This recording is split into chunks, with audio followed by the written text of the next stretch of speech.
Welcome to everybody. The first ever Welcome podcast.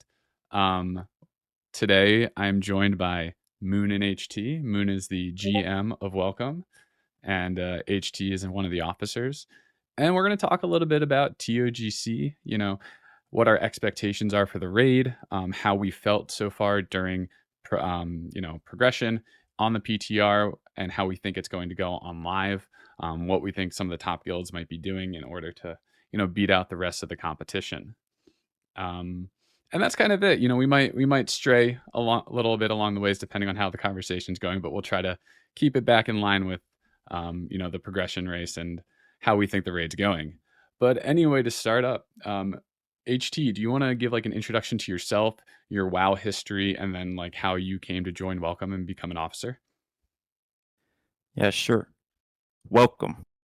I am HT, an officer in Welcome. My general background on this game is I started in original TBC kind of towards the end. Didn't really play much, but in Wrath I went pretty hard. Mostly PvP'd. And throughout then, mostly just kind of played a lot of private servers, PvP'd here and there. Never really raided much till Legion. Then in Legion, I did a lot of Mythic raiding. Kind of went back and forth through private servers again. I've kind of done everything at this point. Classic came out and I went really hard. I've been loving Classic. Joined the guild back in the end of Vanilla Classic, towards the start of TBC. And I've just been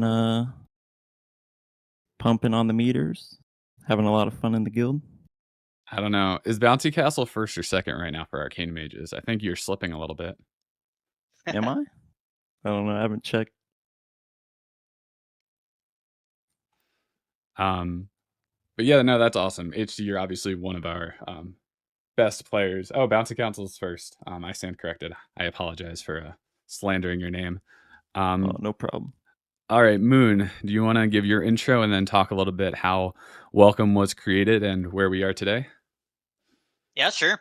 So I'll start with myself first. I've been playing pretty much since original Classic, the very end of it. I didn't even raid. TBC is when I started getting into some Karazhans and casual raids. But I've pretty much been playing retail on and off ever since then. Maybe skipped an expansion here and there, Warlords of Draenor type stuff. But when Classic came around, 2019, I thought I would, play for a month or two, get bored of it, and then go back to retail or go back to, whatever League of Legends, whatever other games.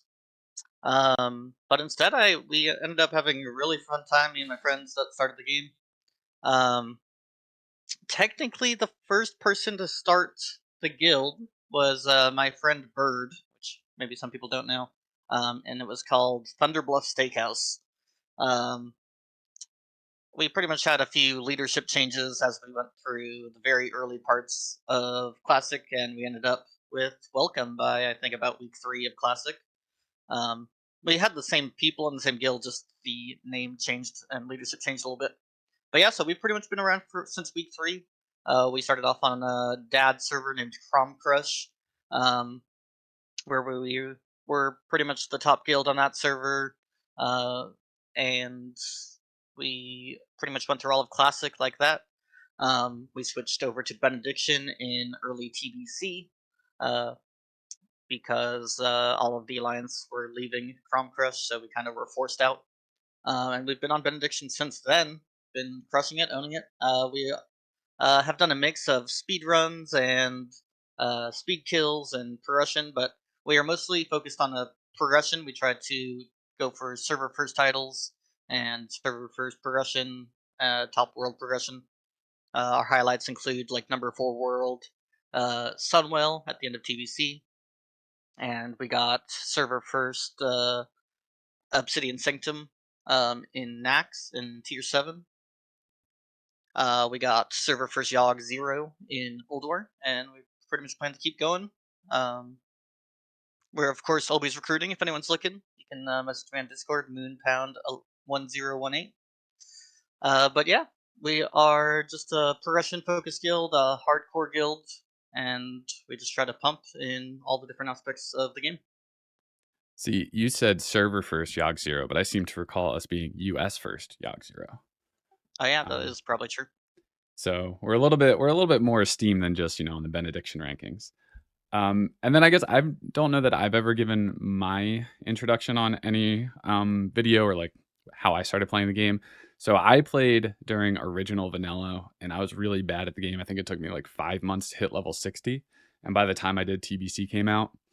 I raided then casually. I was a really bad mage who couldn't spam fireball to save my life. Wrath came out, kind of the same thing, pretty bad player. And then I quit because I went to college, started up again in Legion, and became a mythic raider. And that's when I became an actual good player at the game and was raiding mythic up until Castle Nathria in, what was that? Shadowlands. And then TBC came out and I got hyped for it since that was like my first real expansion playing the game. And that's when I came back to Classic or came to Classic and fumbled around with a few guilds and then eventually found Welcome right as Black Temple launched because Moon finally decided to answer my DMs after 6 months of messaging him. Yeah, it's actually a funny story.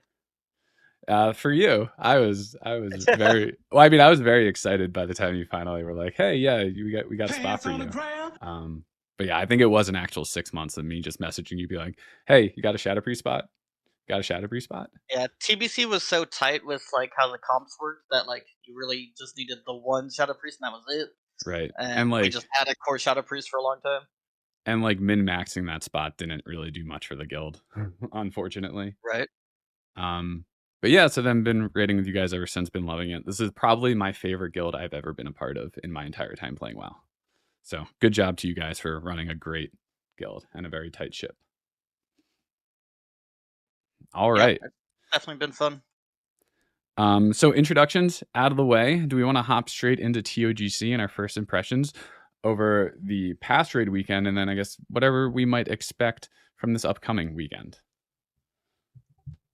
Yeah, for sure. I think we went into that first TOGC weekend. We pretty much had done the same thing as everyone else.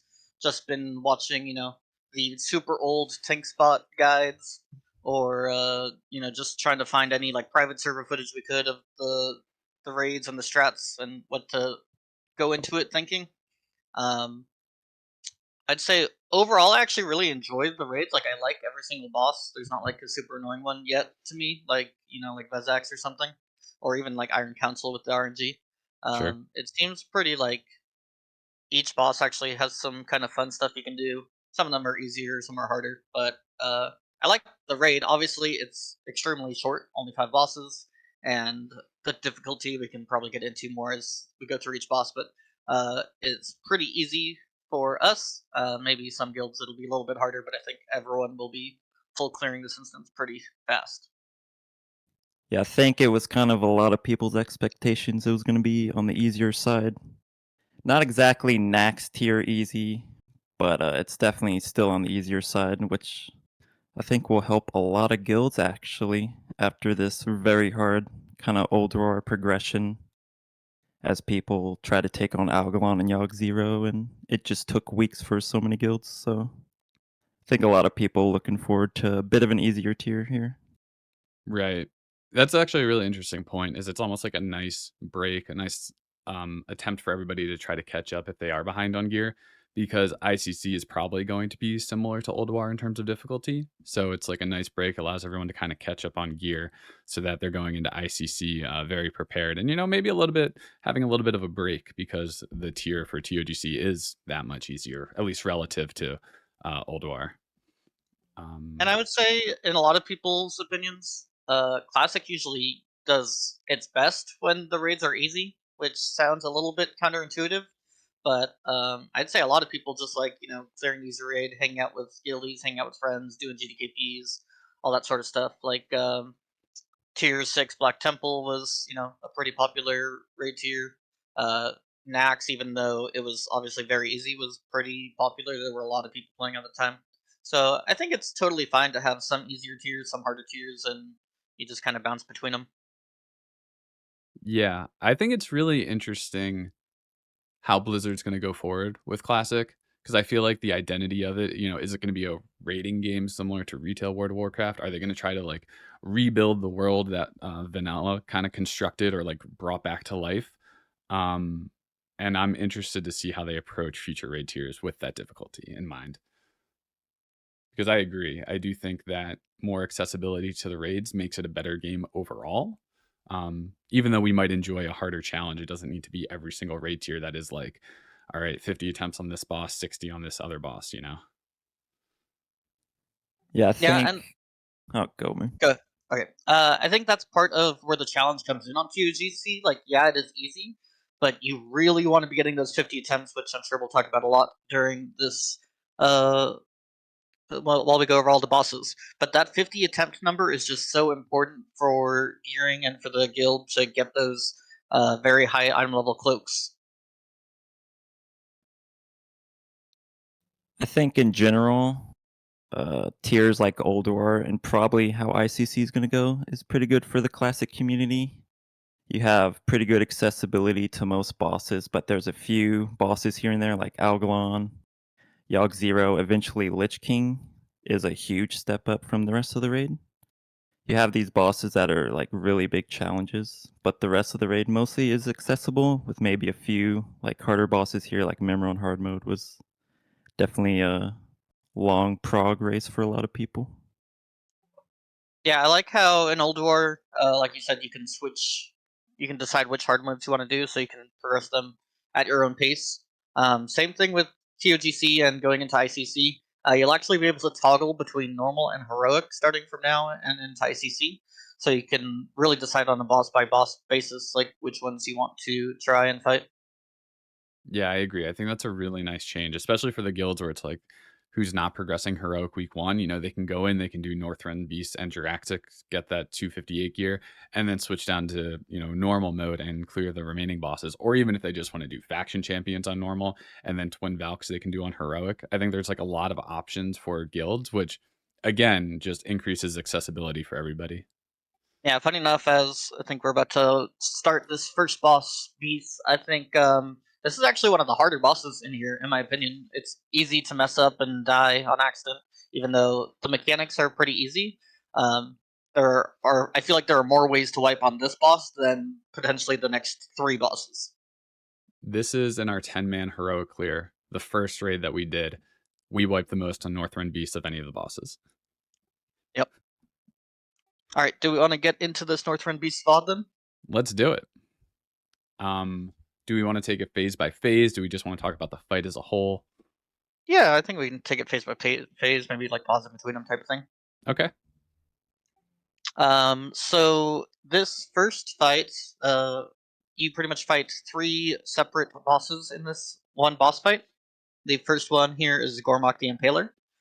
It's mostly a tank and spank fight for a lot of the raid. The biggest things are the tank is getting a stacking bleed that hits pretty hard when it gets stacked up, as well as he throws fire on the raid that you just have to step out of. And then the other mechanic in this fight is snowballs will jump off of his back and jump onto raid members. That raid member gets constantly interrupted and stunned and stuff. And the interesting thing about these snowballs is you actually can't cleave onto them like you can most ads in fights. Yeah, they actually have a weird like AoE mechanic where they just don't take any AoE damage at all. Like I saw a lot of logs of fire mages putting living bombs on them, but they would just never explode. It was kind of funny to see. I think Bakker was saying they you can't even whirlwind them even when you're like targeting them. I'm not sure about that one. Is that right? I believe so. It's definitely weird. They have to be in a really tight position for cleave like Blade Flurry and Warrior Cleave to work. It's probably easier to cleave off of them. I'm not sure. Well, you can't cleave onto them at all. You have to cleave off them. But even cleaving off of them, it has to be like right next to the boss. Yeah, it's definitely a tight cleave like area. As you can see here in the VOD as it's playing, we were actually pretty slow with killing them in this run. This is one of our earlier runs. I think this is our first attempt. Yeah, we didn't realize how annoying and dangerous these things were. I think it actually is pretty important for like throw all your dots on them, like melee cleave off of them, like kill them actually pretty fast. As for the if you want to pause it between the phases real quick, Yeah, or yeah, sure. maybe I go can, back to the beginning of this phase. The tank mechanic I want to talk about. I'm a main tank player. I play prop paladin, and this mechanic is actually pretty dangerous. It just keeps stacking up. In our kills, we're getting about 5 applications of this ability total, or actually, sorry, 6, I believe. The easiest way to deal with it is just have a second tank taunt at 2 or 3 stacks. But it is worth noting that the debuff is boppable and bubbleable. But to make it safe, I would just go with 2 tanks, taunt at 3 stacks, and you're going to want 2 tanks for the next phase anyway. So yeah, this fight's really interesting as a ranged player, like this first phase, because as a Shadow Priest, I'm sure the same as with Warlocks, it's like dotting up the snow, but they have so much health that dotting them up, you get a ton of value out of your dots. And if you get targeted by one, you're just kind of screwed because it's going to constantly interrupt you, and that really tanks your DPS as a ranged. As a melee, I guess I'm not sure because I don't play melee. Does it hinder their DPS at all, or are they basically unfazed by getting interrupted there? it stuns you very occasionally, but not very often. I'd say it's way more dangerous if it hits casters or healers. You probably want to like fully nuke it off that player. And if it's on a melee, you can probably just cleave off of it and kill it during the transition and such. I have been working with Warcraft logs on their Discord, funny enough, about all of these ads in these fights and which fights should count, which fights shouldn't count, which ads shouldn't count, rather. Um, and I believe right now the idea is for these snowballs to fully count. They might possibly add a cap to them later, similar to the recent cap they did for the Freya Lashers. But I think right now they're going to be fully counting, so it's good for your parts to like help kill them and cleave them and stuff. And good for your fellow raid members. You got to get them away from being stunned and interrupted constantly. Yep, yep. All right, on to the Germongers. Yeah, leading us into the Jormungers. There's 2 Jormungers that come out. There's Dreadscale and Acid Maw. Dreadscale being a fire-based worm, and Acid Maw being a poison-based worm. Acid Maw will always start rooted in the ground, while Dreadmaw moves around with his target. And in this VOD, you can see we're actually trying to cleave the worms. I think this is actually pretty dangerous, and we've decided not to do that, just because it makes everything a little bit harder in this melee of the area of the boss, where you can get some pretty bad debuffs and stuff, because both mobs are doing like frontal cones and AoE. So I think we've actually decided not to cleave these. Yeah. Again, this is our first run through of these fights, so I don't think we really had as much of a strategy going in. It was just like watching old tank spot videos and then just giving it a try ourselves. Yeah, you can see we're kind of losing people. In general, this is the most dangerous part of the fight by far. This Like might even. you can Oh, sorry, HG. you can get poisoned. You have to go to where the tank's at to get your poison off, but then the Jormunger breathes. If you're not spread out in range, a bunch of people will die. Second phase is also a little bit challenging. They kind of switch positions and the abilities they cast. Right, so once they swap, Acid Maw is moving and Dread Maw is rooted, which does change the way their abilities work. But I mean, the most important thing here in this phase is stay spread out, never be in front of the mobs for the frontal cleave, and if you get the poison, you have to either go to a person with the fire debuff to get rid of it, or the fire debuff person has to come to you. Shout out to Fusion. I think I saw a cool strat from them where they were having pretty much as soon as the tank that was tanking Dreadmog gets the fire debuff, the other tank would taunt off of them, and that way that first tank would be mobile and be able to go to the people that are poisoned and cleanse them, which seems like a very safe way to do this fight and makes it a lot more manageable. Yeah, I think honestly, I was gonna say this might even be a wipe because I just found our first pull here, so it looks like we have a lot of people dying. I was gonna say what I would do if I got the poison debuff. I just dispersed in rocket boost and tried to find the tank ASAP because Right. I think that actually sounds like a pretty good strategy. Like, because everybody who gets the poison is going to be right next to each other. So if your tank can just run and give them a quick tap, and make life a lot easier for those people.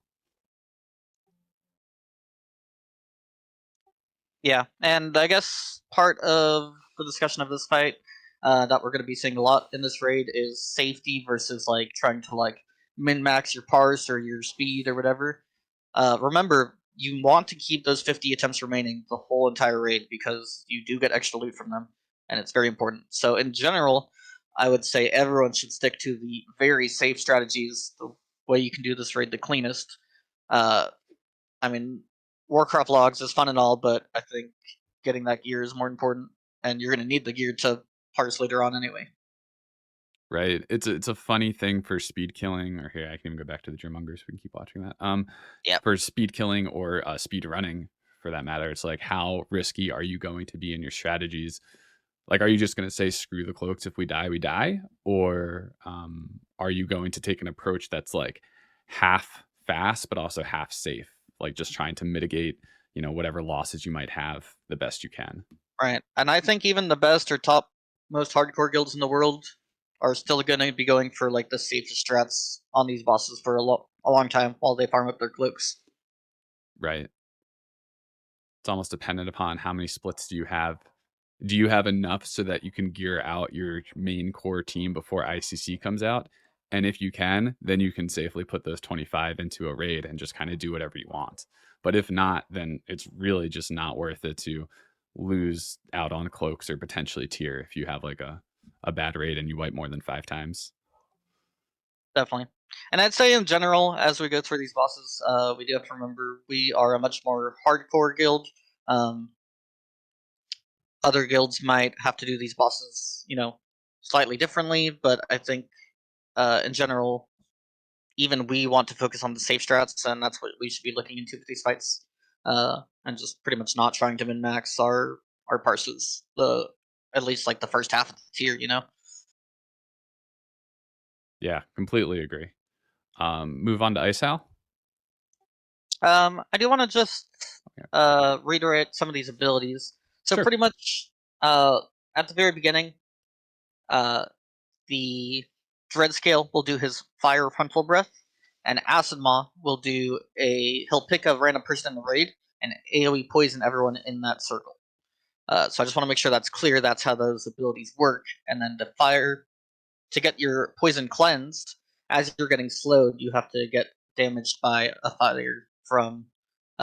It's just applied onto the tank from Dreadmaw in the first set of the worms. These abilities can be kind of confusing because there's just like a bunch of debuffs, a bunch of frontal cones, a bunch of stuff happening everywhere. So it's really important to know exactly how you get the debuffs and how you get rid of the debuffs. Right. Make sure you don't have too many people stacked in the same spot either.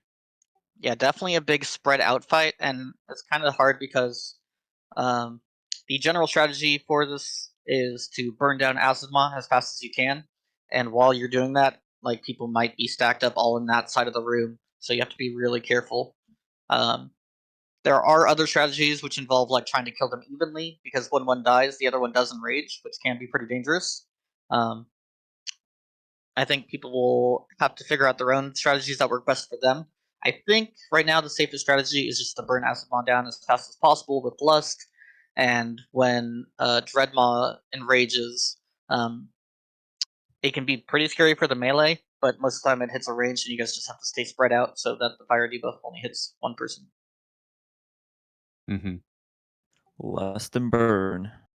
Yeah, but like I said, in my opinion, this is probably one of the more dangerous fights of this raid on like wipe potential, especially out of the first few bosses. This fight really promotes spreading out on all phases, because in phase 1 with Gormak, you have the fire bombs that he throws out. Phase 2, you have all of these debuffs that you don't want to spread to other players. And then phase 3, which we'll talk about in a second, Ice Hal has his like icy breath ability that targets a player and then hits everybody in a cone from him. So it's like all 3 phases you want to be constantly spread out from everybody else in the raid, or at least the best that you can. It might even be good to have like pre-assigned positions. I know a lot of guilds, including ours, did that for Thorum, where you would be pre-assigned to a spot and you would have one buddy to stack on. That might actually be pretty good for this fight and something even we could look into implementing. Yeah, I know that there's a few times where, since I'm the Draenei in the group, the Warlocks got mad at me because I was on the other side of the room from them and they weren't getting their hit buff. Yeah, I believe I saw, I think it was Fusion, and I'll probably reference them a lot in the VODs and in the logs just because they're a very public guild. They have all their logs and VODs public, which is really nice for most of the general public to be able to see these fights. So big shout out to Fusion and all their streamers and Jordy. But yeah, I believe I saw Baron like assigning pretty much points on the inner star of this room to the different ranged, and that's how they like pre-assign their spread out, which is pretty smart. Oh, that is smart.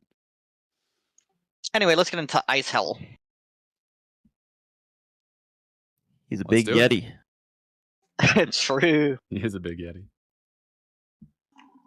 Let's see. Ice Howl has his main abilities will be his Arctic Breath, as we just saw in the VOD. Pretty much picks a random person, fires a cone of icy breath in their in a cone towards them, and it'll freeze anyone that's in that cone as well. This is human reachable, and also it just promotes spreading out again, like we were talking about, so that way not as many people are getting hit by the breath. His main ability here, Massive Crash, knocks everyone to the wall. Then he will pick one person to charge them. If he kills that person, he will enrage. The enrage is trankable, which is very important, so hunters definitely be ready with trank shot. And I think rogues have a way to get rid of enrages also, but it's a little more awkward. Once he gets stunned into the wall by avoiding his charge, then he takes extra damage. And the last ability I haven't talked about yet is Whirl, which just saw there. He pretty much just spins in a circle, knocks everyone back away from him. The best way to avoid this is either to fully max range melee him, or put your back against a wall so you get knocked to the wall instead. Yeah, I believe Simon Eyes put out a video showing how to make sure, as a melee, that you don't get hit by that ability. It's basically just max range. Yeah, I think probably back against the wall is a little more consistent. We're doing obviously a bad job at this spot We right might now. die here. Honestly, I don't know if this is a wiper Well, kill. funny enough, I think Ice Hell is the easiest boss out of these three beasts.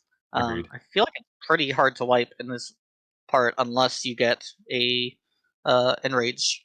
So what's funny is like even if you lose a lot of people, like we did here in this phase 2, it's pretty hard to wipe. Yeah, I think if we wipe here, it's probably because it's a called wipe, just so that we can do this a little bit cleaner. One other thing, fun little note for Shadow Priests and Warlocks out there. Since he is dazed right now, he takes 100% increased damage. And if you, so Devouring Plague is classified as a drain ability, as I believe is Drain Soul and Drain Life. So if you use those abilities just before he comes out of this 100% increased damage phase, those abilities will snapshot. And your Devouring Plague will do 100% increased damage for its entire duration, even when he's moving around like he is now. And I think it might be true with Drain Soul. I'm not sure. I don't play a Warlock. But if it does, then that would be really cool. Fun little tech, just to pump a little bit harder on the meters. So It should work for the locks because I was snapshotting arcane missiles with it and they would get the full damage debuff. I think most channeled abilities, it just kind of snapshots. Oh, that's awesome. Yeah, Yeah, that's a fun little min-max. Yeah, it doesn't help too much. Like, you're gonna kill the boss regardless, but fun little parse strategy. But Shadow Priest pump on it. Yeah, Shadow's very good on this fight. I was consistently top 3 to 5. Even if I got a snowballed in phase 1, for all 3 phases, Shadow is actually doing pretty well. I think especially in the early attempts, though, you were like targeting the snowballs right away and multi-dotting them, which is the correct thing to do, but I think a lot of our people weren't at that point. Yeah. The other thing is that, especially on this kill right here, we had done 2 different 10-mans before this. So obviously that's only 10 people. So the other 15 people in this raid had not even stepped foot in here yet. So that was something that I knew more about than everybody else. And that's Northrend Beasts. Anything else that we want to say about this fight? I think it'll be interesting I think most guilds will lust the worms because obviously they're more dangerous. But you could see guilds lusting Ice Howl on his little charge just because you do 100% more damage. It might I- be a faster way to kill him. I'm not 100% I sure. think going back to like you want to be safe on these strats, I think you 100% want to lust those worms. It is by far the most dangerous part of the boss fight. And I like I said, I think really almost all guilds should be going for the safe strats in this raid for a pretty long time. For sure. Yeah. Yeah, I would totally agree with that. Every time we wiped on this fight, I feel like it was during the Germongers. I think, or at Definitely, least yeah. like any time that we wipe and it wasn't called for. Like, Right. um, But yeah, pretty fun fight. I think the biggest thing is figuring out just how to optimize that Jormunger phase and keep everyone alive. Really good time to desac, fire aura mastery, use defenses, use hellstones. Stay alive in that phase 2 no matter what, guys. That is the dangerous part, and you do not want to be losing attempts on this boss. yeah, 100%. All right, on to. Um, Oh, sorry. if we want to, I'd actually like to look at the logs real quick. Oh yeah, Um, let's do that. I'm a pretty big, log enthusiast. I like looking at the logs, looking on where we can improve, or what we can focus on, stuff like that. So I believe if Pants is going to watch my screen, I'm going to pull up the logs. This is one of our cleanest raids we did early on that I'm showing here. This was There's a a video 50 about it. attempt clear. Yeah, Pants Face has a full VOD of this Tribute to Insanity run on his YouTube channel. I believe it's Pants Face Gaming. Yeah. Yep. So yeah, if you want to watch the full VOD of that, go and check it out. But I just want to look at the log real quick. Now our logs are actually privated. We keep all of our PTR logs private, but I will show logs from this run. And I also have some other logs pulled up of the fusion runs as well. But biggest thing I want to look at here is damage done to snowbolts. Like I said, these ads are actually pretty dangerous, and they really need to be killed, especially when they're on casters. You don't want to just have those sitting on your raid the whole time. As you can see, we actually called for our melee to like focus them. So a lot of these top damage people are melees that switched over correctly, and they're actually just like hard single targeting focusing them, especially when they're on casters. And then of course the priests and warlocks can fully multi-dot them as soon as they show up on his back. And you really just want to get full dots on them and keep the dots up as well. Now, I think this one is interesting. So this is Balker, our warrior. And as you can see, there's no whirlwind damage here. As far as I'm aware, I think you cannot hit them with any AoE abilities no matter what, even if you're targeting the snowbolt itself, which is quite interesting, and I don't think there's any other ad like it that we've seen before. Maybe there'll be ones in the future. But you literally cannot hit this mob with whirlwind at all. You can cleave on from the boss onto the snowbolt, but you can't cleave it the other way around, and it just does not get hit by any AoEs at all, which I think is quite interesting.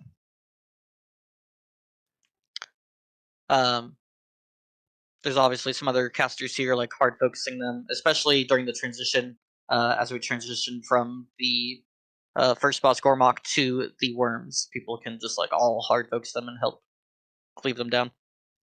Yeah, this kill was very similar to the one we just showed in the VOD, where I think we had 3 alive during the transition. So it was just full single, or not full single target, but like full sending onto the kobolds during that time. And then I personally, I'm always looking at deaths in our raids. It's really important to avoid as many deaths as possible. So here it looks like after the lust, when Dreadmaw enraged, we started having a bunch of deaths to Burning Bile. This is because these guys were not spread out. And I'll even show you just like how I like personally dissect the logs and how we can go fully into them so we can see what happened. So I'll see that all of these guys died at 2 minutes and 41 seconds. I'll pull up the replay here. Takes a second to load. And I'll go to 2 minutes 40 about, or 2:35. And you can see all of our warlocks here are all stacked up on top of each other, which is very bad, because when Burning Bile comes out, it hit all of them, and then they all died. So it's really important that everyone spreads out all the way around this boss, and that the ranged are not near each other. Yeah, that Shadow Priest and Arcane Mage are gamers. So yeah, I think it's really important to look at logs, before your raids, after your raids, and that way you can really evaluate what's going on in them and how you can improve upon them. So, in this boss, for example, most important thing: spread out, spread out, spread out, especially during phase 2, and stay alive. Keep those 50 attempts going. But I think most of this fight, other than the worms, is pretty standard. Obviously, you can see Pan's face pumping here. Yeah. I think it's interesting seeing the breakdown of the damage targets. So Ice Howl obviously has the most health, and he takes increased damage with that stun. So most of your damage is going to be done to Ice Howl. But what's interesting is you probably want to use all your cooldowns in phase 2 with Lust, and hopefully they are back up for Ice Howl when he gets a stun into the wall. How did your cooldowns line up on this fight, Bouncy? Basically, just cooldown phase 1 and phase 3. Phase 2, I'd have Arcane Power, but I'm not doing as much damage to the worms. I also don't have any like multi-dotting, so the classes like Feral Druids, Arcane Mages, they're probably going to be doing quite a lot more to Ice Howl in the first mob. Yeah, that makes sense. All right, I think now we can move on to Jaraxxus. I did just want to pull up some logs and kind of evaluate. Cool. All right. Let me I don't think we ever wiped on this fight. So I was gonna say let me make sure I find a kill, but I don't think we ever wiped to him. Yeah, Jaraxxus was definitely the easiest boss in here by a lot, I believe. Still worth it to, go through it, make sure you guys all know what's happening in the raid, all know what's happening on the fight, and make sure you are not going to wipe. Yeah. I think it's a little bit misleading to say that we never wiped because I think there are definitely mechanics that can kill you. We just happen to handle them very well. Oh, actually, I do remember wiping to this fight at least once. Oh, did we? Yeah, it was one of the runs where later on you'll see the infernals that spawn. I think we completely ignored them, and they actually AoE'd all of our raid down. Oh, nice. I stand corrected. So yeah, let's talk about this fight. Mostly a tank and spank, I'd say. This is another spread out around the room, like you see our raids doing, because he does a chain lightning. Interesting to note, most chain lightnings scale up as they hit more people. This one actually does not, which is pretty interesting. Not saying you should stack up for it or anything. It's mostly dangerous when occasionally the boss gets a buff on him. Do you know the name of the buff, HT? Oh, it's something power. He gets 10 stacks of it and needs to be purged or spell stolen or whatnot. Let me look it up real quick. I personally like knowing the names of the exact names of the buffs and different enemies. That way there's no confusion on anyone's end, Alright, so the ability is called Nether Power. And pretty much he'll put it up with 10 stacks, and you want to spell steal it or purge it all the way down to 0 pretty fast. Do you know how much of a percent damage increase it is per stack? It is 20 per stack. Okay. So at 10 stacks, he does 200% damage. Yep. So that chain lightning is gonna hurt. Definitely get rid of it ASAP. That's what makes the chain lightning dangerous, as opposed to the normal, it's scaling up damage as it hits more targets. But this is kind of an ad control fight. He will summon nether portals and the volcanoes that spawn ads if you don't kill them. So it's always in a set order. He'll always spawn the nether portal first, and then the nether portal spawns a mistress, or multiple mistresses if you don't kill it fast enough. I think a lot of guilds were getting 2 mistresses or more, but if you kill it fast enough, you can actually only get 1, which is a pretty big deal for killing the boss faster. And they're really annoying. And then the volcanoes spawn infernals that do a bunch of AoE damage. So pretty much our call was, as soon as one of these nether portals or volcanoes spawn, you have to fully focus, single target, switch to them. Every single person in the raid has to nuke them as fast as possible. The other mechanic he's doing is, before I get into what the ads do exactly, is he has 2 other mechanics. One of them is called Incinerate Flesh. This puts a healing absorb on a certain member of the raid, and you have to heal that absorb off. If you do not, that person will explode and deal damage to the whole raid. And then the other mechanic is called, I believe it's called Infernal Flames. I'll double check on that. But what this ability does is it makes you leave a fire patch as you move around, so you just have to slowly sidestep and make sure you're not dropping fire on other people. It's especially dangerous if a melee gets it and they don't notice, and then they put a fire patch in the melee. Like there is on the screen right now. Yeah. And then as for the ads that spawn, so the Mistress is the first ad that spawns out of the Nether portal. She occasionally charges to a raid member and kind of grabs them and throws them real quick. And then her more annoying ability is Mistress's Kiss, which targets 5 members of the raid, and the next time they cast an ability, it will interrupt that School of Magic. So let's say they put it on Pants Face here, which is a Shadow Priest. Ideally, if he notices it quick enough, he wants to cast a Holy spell. That way it interrupts Holy instead of Shadow. It does seem really fast, though, if you're already casting something. They'll most likely just kick it right away, which is pretty annoying. But you just want to kill the Mistress pretty fast. That way she doesn't get out too many of these debuffs. And in general, I'd say just kill these ads as they come out, make it clean. Like I said, you want these 50 attempts. Right. I found that I would get the debuff, and it was probably a 1/10 of a second later I would get interrupted if I was already casting. So it's like it's almost impossible, at least for me, to stop casting in that moment. I think if you're really trying to avoid getting interrupted, the best thing to do would just be, if you see the cast going out, just stop casting. And like, yeah, your DPS is going to suffer a little bit, but it's better to stop casting for a second or 2 than it is to get interrupted for 5 or 6 seconds, however long it is. Overall, though, Jaraxxus seems pretty easy, yeah? It's nothing. Probably the easiest boss in the entire instance. I don't think people will have an issue on him. Maybe the first time they see him, they might wipe if they underestimate the ads. Like we said, the Infernals can be kind of scary. Definitely just kind of get rid of the ads as they come. And definitely get rid of their portals so a bunch aren't spawning. Yeah, and the Infernals don't even have that much health. It's like 250k. They die to cleave pretty quickly, but they do jump around, so they might just jump to a range spot and start like AoE firing there, and if range don't kill it, then it will just stay up for a while.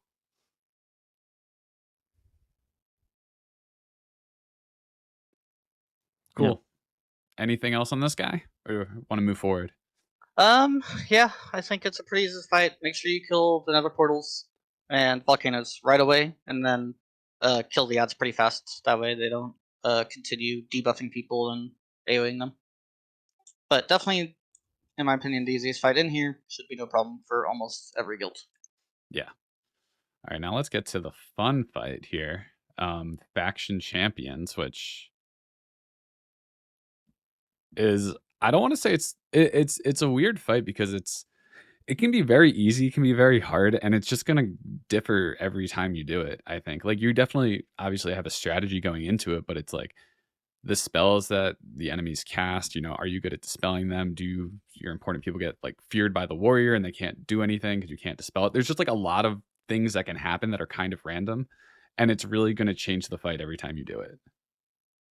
For a lot of guilds here, I think this fight's going to be a slow burn.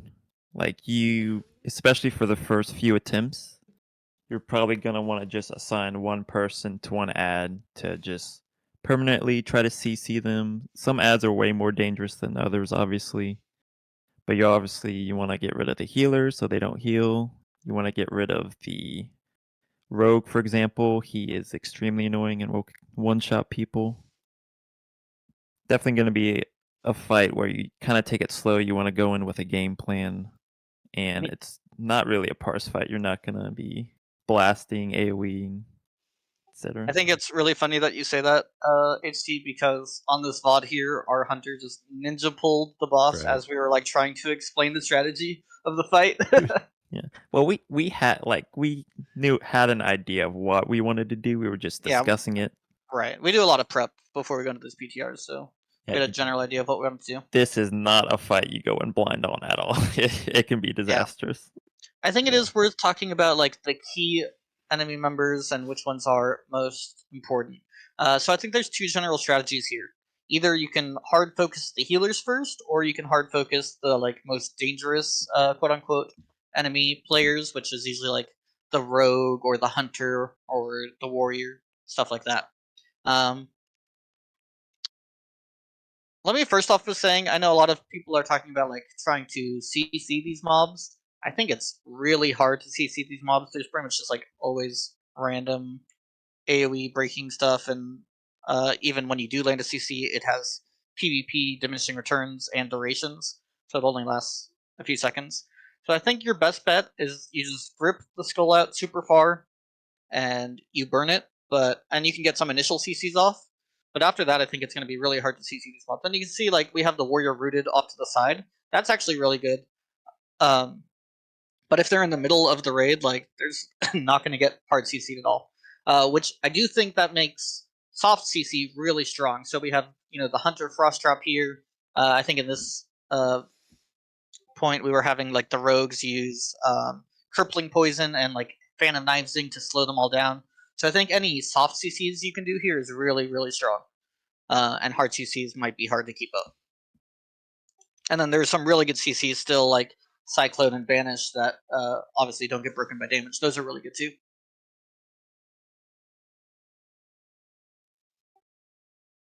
And then I'd say the biggest thing about this fight is we found out that they seem to like to all turn on one particular raid member and just follow them around. I think in this fight you can see they're chasing our Boomkin right now. And they seem to really like to just gang up on people, focus on people with low health, focus on people that are in melee range. So you really want to use all of your abilities, all of your toolkits to stay away from these mobs and stay alive. Because they can kill you extremely fast. Yeah, it seemed like our warlocks were getting the brunt of it on most pulls. I feel like they have the least tools to get away, or like maybe the longest cooldowns on their tools. So it's like as a shadow priest, it's really easy. You can fade, you can disperse. Like they're and fade's like a super short cooldown. So it's like there's a lot of ways for me to get away from them, but I just felt like our warlocks every pull there's at least one or two that just got dunked on. Yeah, which just means you have to use, everyone's toolkit to help protect them, help peel them off like an actual PvP fight. Give them freedom, give them bobs, stun the mobs that are chasing them, etc., etc. Let me think. The other thing that seemed pretty important on this fight is the healers, of course. We opted, I think, mostly to kill them first because we felt like we could survive the dangerous damage characters. But it's really up to your guild. Maybe it's actually a lot safer to kill the DPS characters first and then just keep CCs and interrupts on the healers. That might actually be better for a lot of guilds.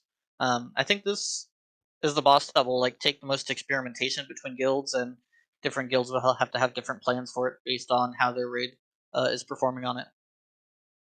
I'd say the most dangerous mobs definitely seem like the rogue, the hunter, the warlock. The warlock actually does hellfire on a really short cooldown, and it can really melt like anyone near him, so it has to be interrupted. Yeah, totally agree on that. I think if the rogue got on me, that was the one where I was just like, I'm dead. I can't, like, if I didn't have disperse, I was just toast. I died so fast. Right, and he also annoyingly has like a shadow step and stuff. I think HT was saying it earlier, but I think we actually started just having like the tank or whoever just assign someone to like try to CC him, slow him down as much as possible. Yeah, get as much hard CC or any slows or whatnot you can get on him, because he's definitely the most dangerous one, I'd say. You can see the pets here chasing people around too. I have seen some guilds opt to just kill the pet off early because they don't have that much health and they can still be pretty annoying. So that's an option. They're also like the Fell Hunters banishable, I believe, and the Hunter pet is like Scare Beastable, stuff like that. I think they're also the only mobs in the heroic version that can be taunted also, so the tanks or any melee DPS can help taunt them off the casters. But this is generally just going to be like know your priority on which mobs you want to kill first, which classes you think are most dangerous. grip them out of the raid, kill them, single target. All of the mobs take 75% reduced AoE damage. It's not worth AoEing. You just have to full pump single target into your kill target and stay alive. We actually surprisingly didn't find this fight too hard for mostly PvE Andes, but we do have some PvPers, and most of our people know their classes pretty well. But even on this like ninja pull on one of our early pulls, you can see like we still went through it pretty cleanly. We had a few deaths, we battle resed them up, and the fight actually gets easier as the fight goes on. So once you kill the first 2 or 3 priority targets, the fight gets a lot easier. So you really want to like use your lust, use all your offensive and defensive cooldowns pretty early in this fight, and get these priority targets down. Yeah, like I said, some guilds this might just be a slow burn. You might have a 7-minute fight, but if that's what it takes to be safe, make sure you're getting those 50 attempts in. Go ahead and send it. This is gonna be one of the longer fights for a lot of guilds, I feel like. Yeah, I found myself, I would try to multi-dot, and I would go so fast that I couldn't. Like, it seemed like a good idea at first to just try to spread out the damage, and then, like, as we switch targets, they have lower HP, but I found that just to be, 1, a waste of mana, and then 2, you're killing your kill targets slower, and that just seemed to not be beneficial whatsoever. I think this is a very cool fight, though. I know I believe Warcraft Logs is probably going to not count it at all for parses or anything, which I think is good. But it's actually like a cool fight in the sense that like there's no just easy guide to say like here do this and win. Like you actually have to play the game, use your CCs, use your entire toolkit, stay away from the mobs. But like I said, I don't think it's too bad as long as you focus your priority targets hard and focus on staying alive no matter what. I would like to pull up some logs here. I think it would be interesting. Yep, let's do it. Here we go.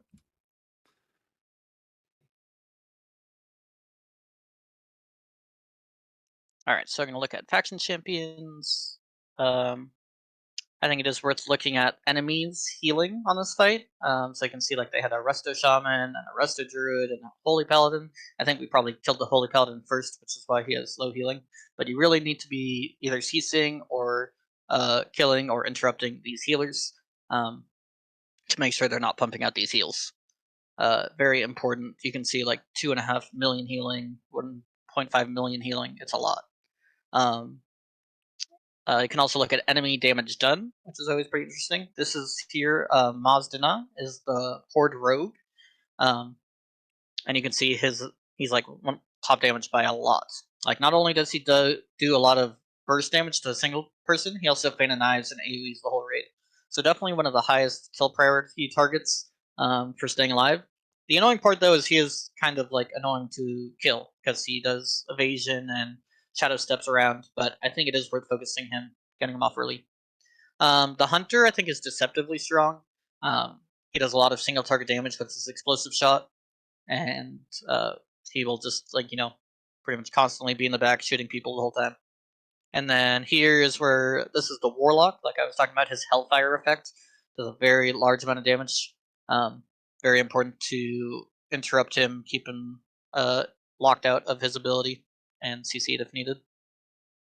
Here's the Warrior, and this looks like the Death Knight.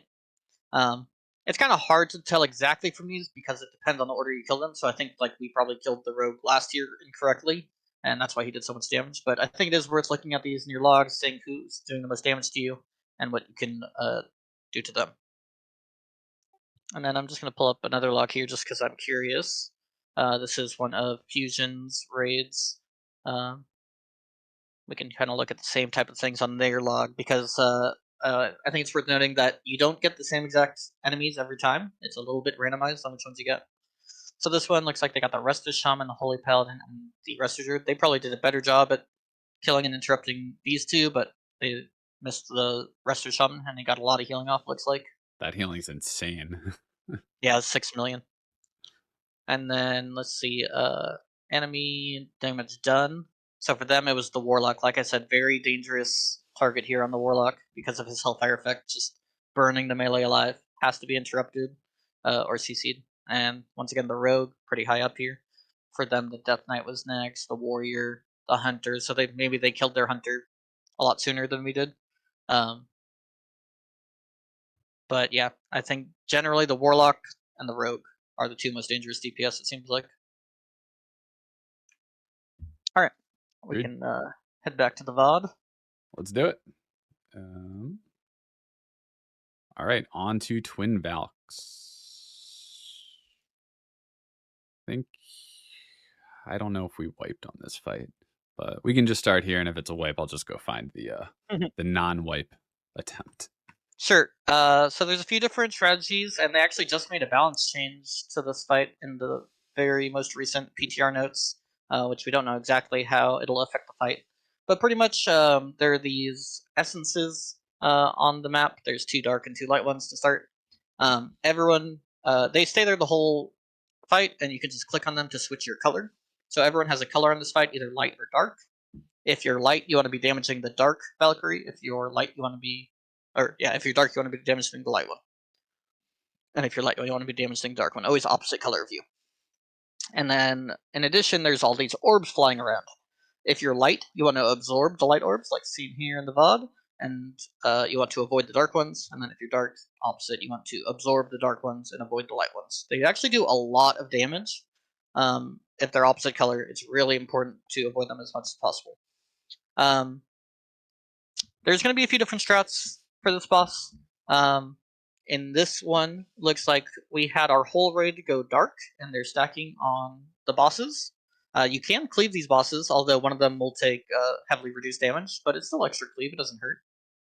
But the most important thing here is everyone's stacked up, and then we have about 5 or 6, what were we calling them? Goaltenders, I think was our nickname for them, but pretty much they're surrounding the raid and pretty much bodyguarding for them. They're absorbing all the light orbs that go near the raid, that way they don't get attacked by them, and they're just have to do a lot of dodging here.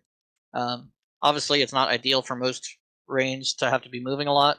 The healers and hunters are good people for this job, and we just picked Shadow Priest and Boomkin, I think, because just felt like it would be easiest for them. Yeah, I think I was doing about 75% of my DPS versus the kills when I was just standing still and DPSing when I was soaking orbs. Right. But you do need someone to do it. You need to keep the raid safe. Once again, is the most important part. And then let's get into the special abilities they have. I believe it's 45 seconds, they do a special ability. One of them does a special ability, rather, and it's randomized. So there's Light Shield, Dark Shield, Light Nuke, or Dark Nuke. So those are the 4 options you can get. So if they do a Light Shield, that means everyone has to be dark and kill the Light Shield. If they do a Light Shield or Dark Shield, everyone has to be light and kill the Dark Shield. So you might have to run over, boots over to one of these essences, switch colors. That way you can DPS the correct shield. And then whatever color the raid is, we want these goaltenders to be the opposite, so that way they can still help goaltend. The nuke, on the other hand, if he does the dark nuke, I believe it's called Dark Vortex, rather, then you want everyone to be dark, so that way they don't die, because it'll do a huge amount of damage to opposite colors. So if he does Dark Vortex, you have to be dark. If he does Light Vortex, you have to be light. And DBM is actually, I don't think it's even DBM. I think it's the actual in-game text on top that says, the boss is doing Dark Vortex. Switch to Dark Essence. So it's actually pretty nice. It, just straight up tells you. DBM, of course, and Bucors will obviously help probably give warnings and sound effects and stuff if you want that. But yeah, as long as you are listening to the calls of the raid, it's not too bad. There's also a mechanic where if you collect enough of these orbs of the correct color, you get actually a big damage boost. We were actually finding that even the goaltenders weren't getting the damage boost very often, maybe once in the fight, which is kind of nice, I guess, but we weren't really focusing on it after we saw that's how it went. I think the DPS, especially when cleaving, is just too high, the boss dies too fast, and the damage empowerments don't seem very important. So we're just focusing on taking as lowest amount of damage as possible, making sure you're not touching the wrong colored orbs, and doing the correct special abilities and staying safe. Right. Yeah, and I think, like, to that point, it's like, I'm sure that there are strategies that can maximize the amount of orbs that are hitting the raid and just hitting everybody in order to get that buff, but it's just not worth it. At least when you're going for a cloak. It's like you wanna do the safest strategy that's not gonna kill you. You don't care about how long it takes you to kill the boss as long as you survive. Right, and I think the idea behind the raid being stacked up, we're like not stacking up very well here, but the idea is you're all pixel stacked on one person, and the orbs actually splash when they explode. So the idea is like maybe you'll get a bunch of dark orbs to go into the raid and splash, and also when you absorb the correct color vortex, you also gain power. Um, so I'd say it's like still pretty likely you can get some power ups being in the raid stack. We're just not focused on it. It's just not our main objective, but it's still useful to get the damage buff, and I'm sure there will probably be some crazy strategies later on where you can like get a bunch of orbs and nuke the boss. But like I said, we're just going for safe strategies, 50 times focus. This is a fight where some guilds may want to opt in an extra healer. This is a pretty big healer fight. Like if an orb gets through, it's so much damage you need to top the raid, and there's definitely going to be mistakes as people kind of prog this fight. There's also random debuffs that go out throughout the encounter, and the people that get them, they also will be taking quite a lot of damage. You want to make sure you top them up. Yeah, actually, I forgot to mention that. I believe that it's called Touch of Light and Touch of Darkness, and pretty much it'll target you if you are light and you get Touch of Light. It doesn't do any damage, but if you're light and you get Touch of Darkness, it'll do a lot of damage. It's actually, if you have the chance, it's probably a good idea to switch over to the other color. But because we're all stacked up and trying to stay tight, we were actually just healing through it. But it is pretty dangerous, and it's a good time to use defensives, hellstones, etc. Here Yeah. in the VOD, you can see. Actually, which ability just went out? I thought I saw, I but I can didn't. rewind. Yeah, I think it's worth just like Light showing off the vortex. abilities. Yeah, light vortex. So pretty much, light vortex went out. Everyone has to switch to light, so that way they don't take damage. And then you can see as a soaker, like that ability just ended. I now go swap to dark to be able to soak those orbs for the raid. Perfect.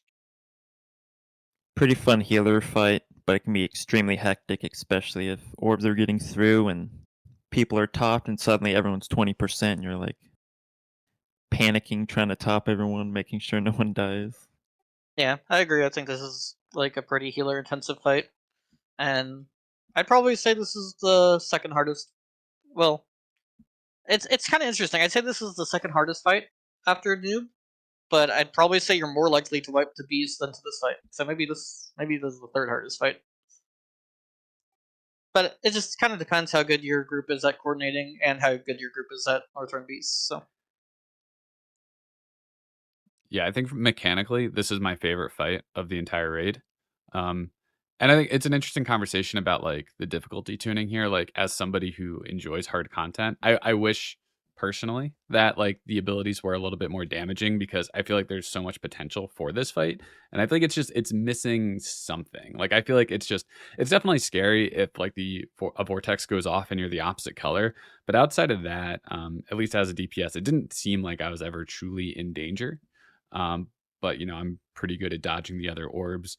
And especially like as an orb soaker, I think that's like one of the most fun parts of this fight. Like when I was just doing this fight as like a standing still DPS, it was kind of boring, and I was a little bit disappointed with it. But I think as an orb soaker, it's a lot of fun. It adds like a nice element that other raids really haven't had so far.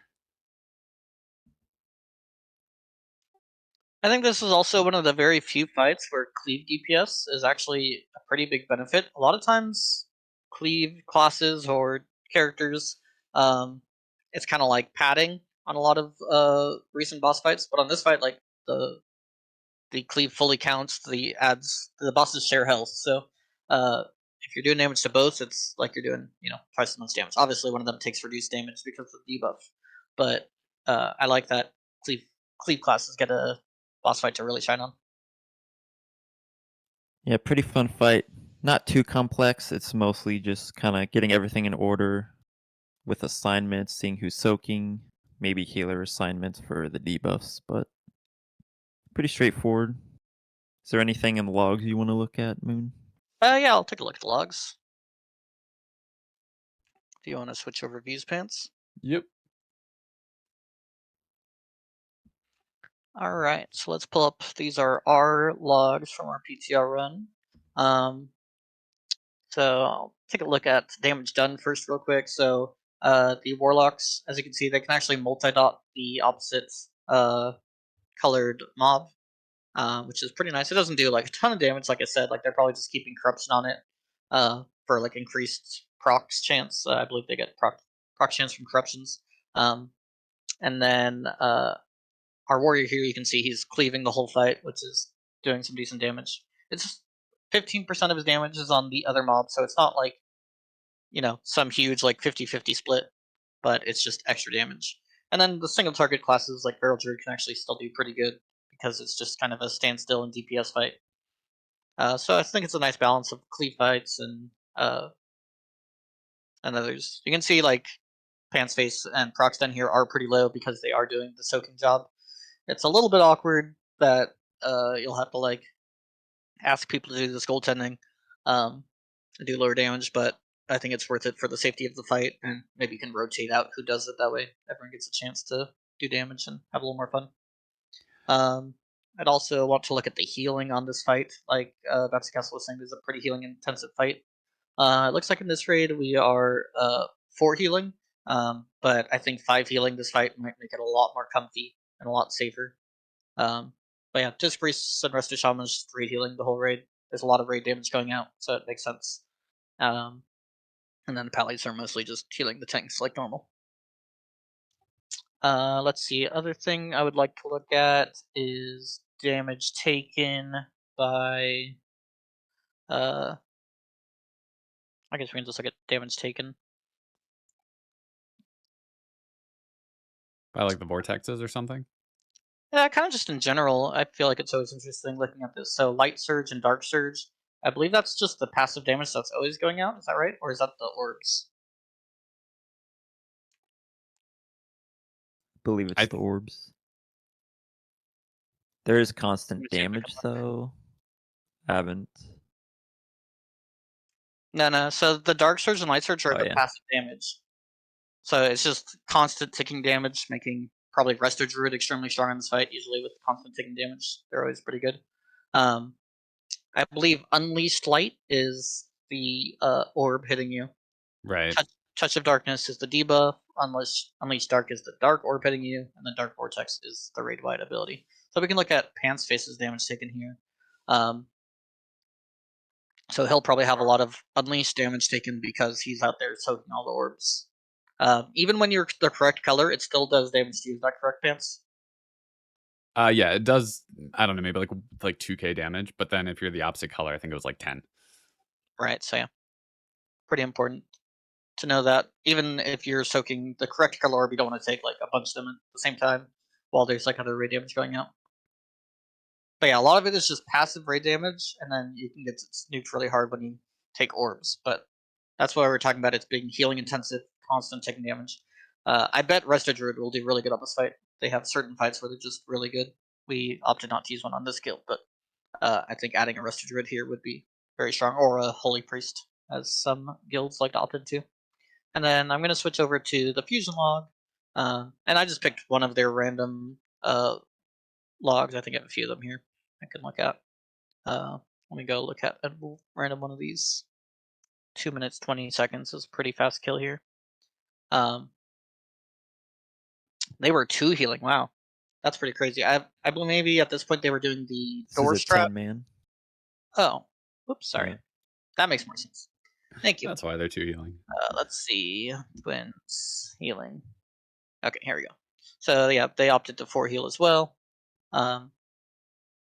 Pretty similar situation to us, but like we said, you probably can 5 heal and it'd be pretty good. And I think this is actually a pretty balanced fight for melee and casters, which is kind of nice. Like cleave classes can do good, single target classes can do good. Bit of a mix. Let's go check out one more log. Let's see.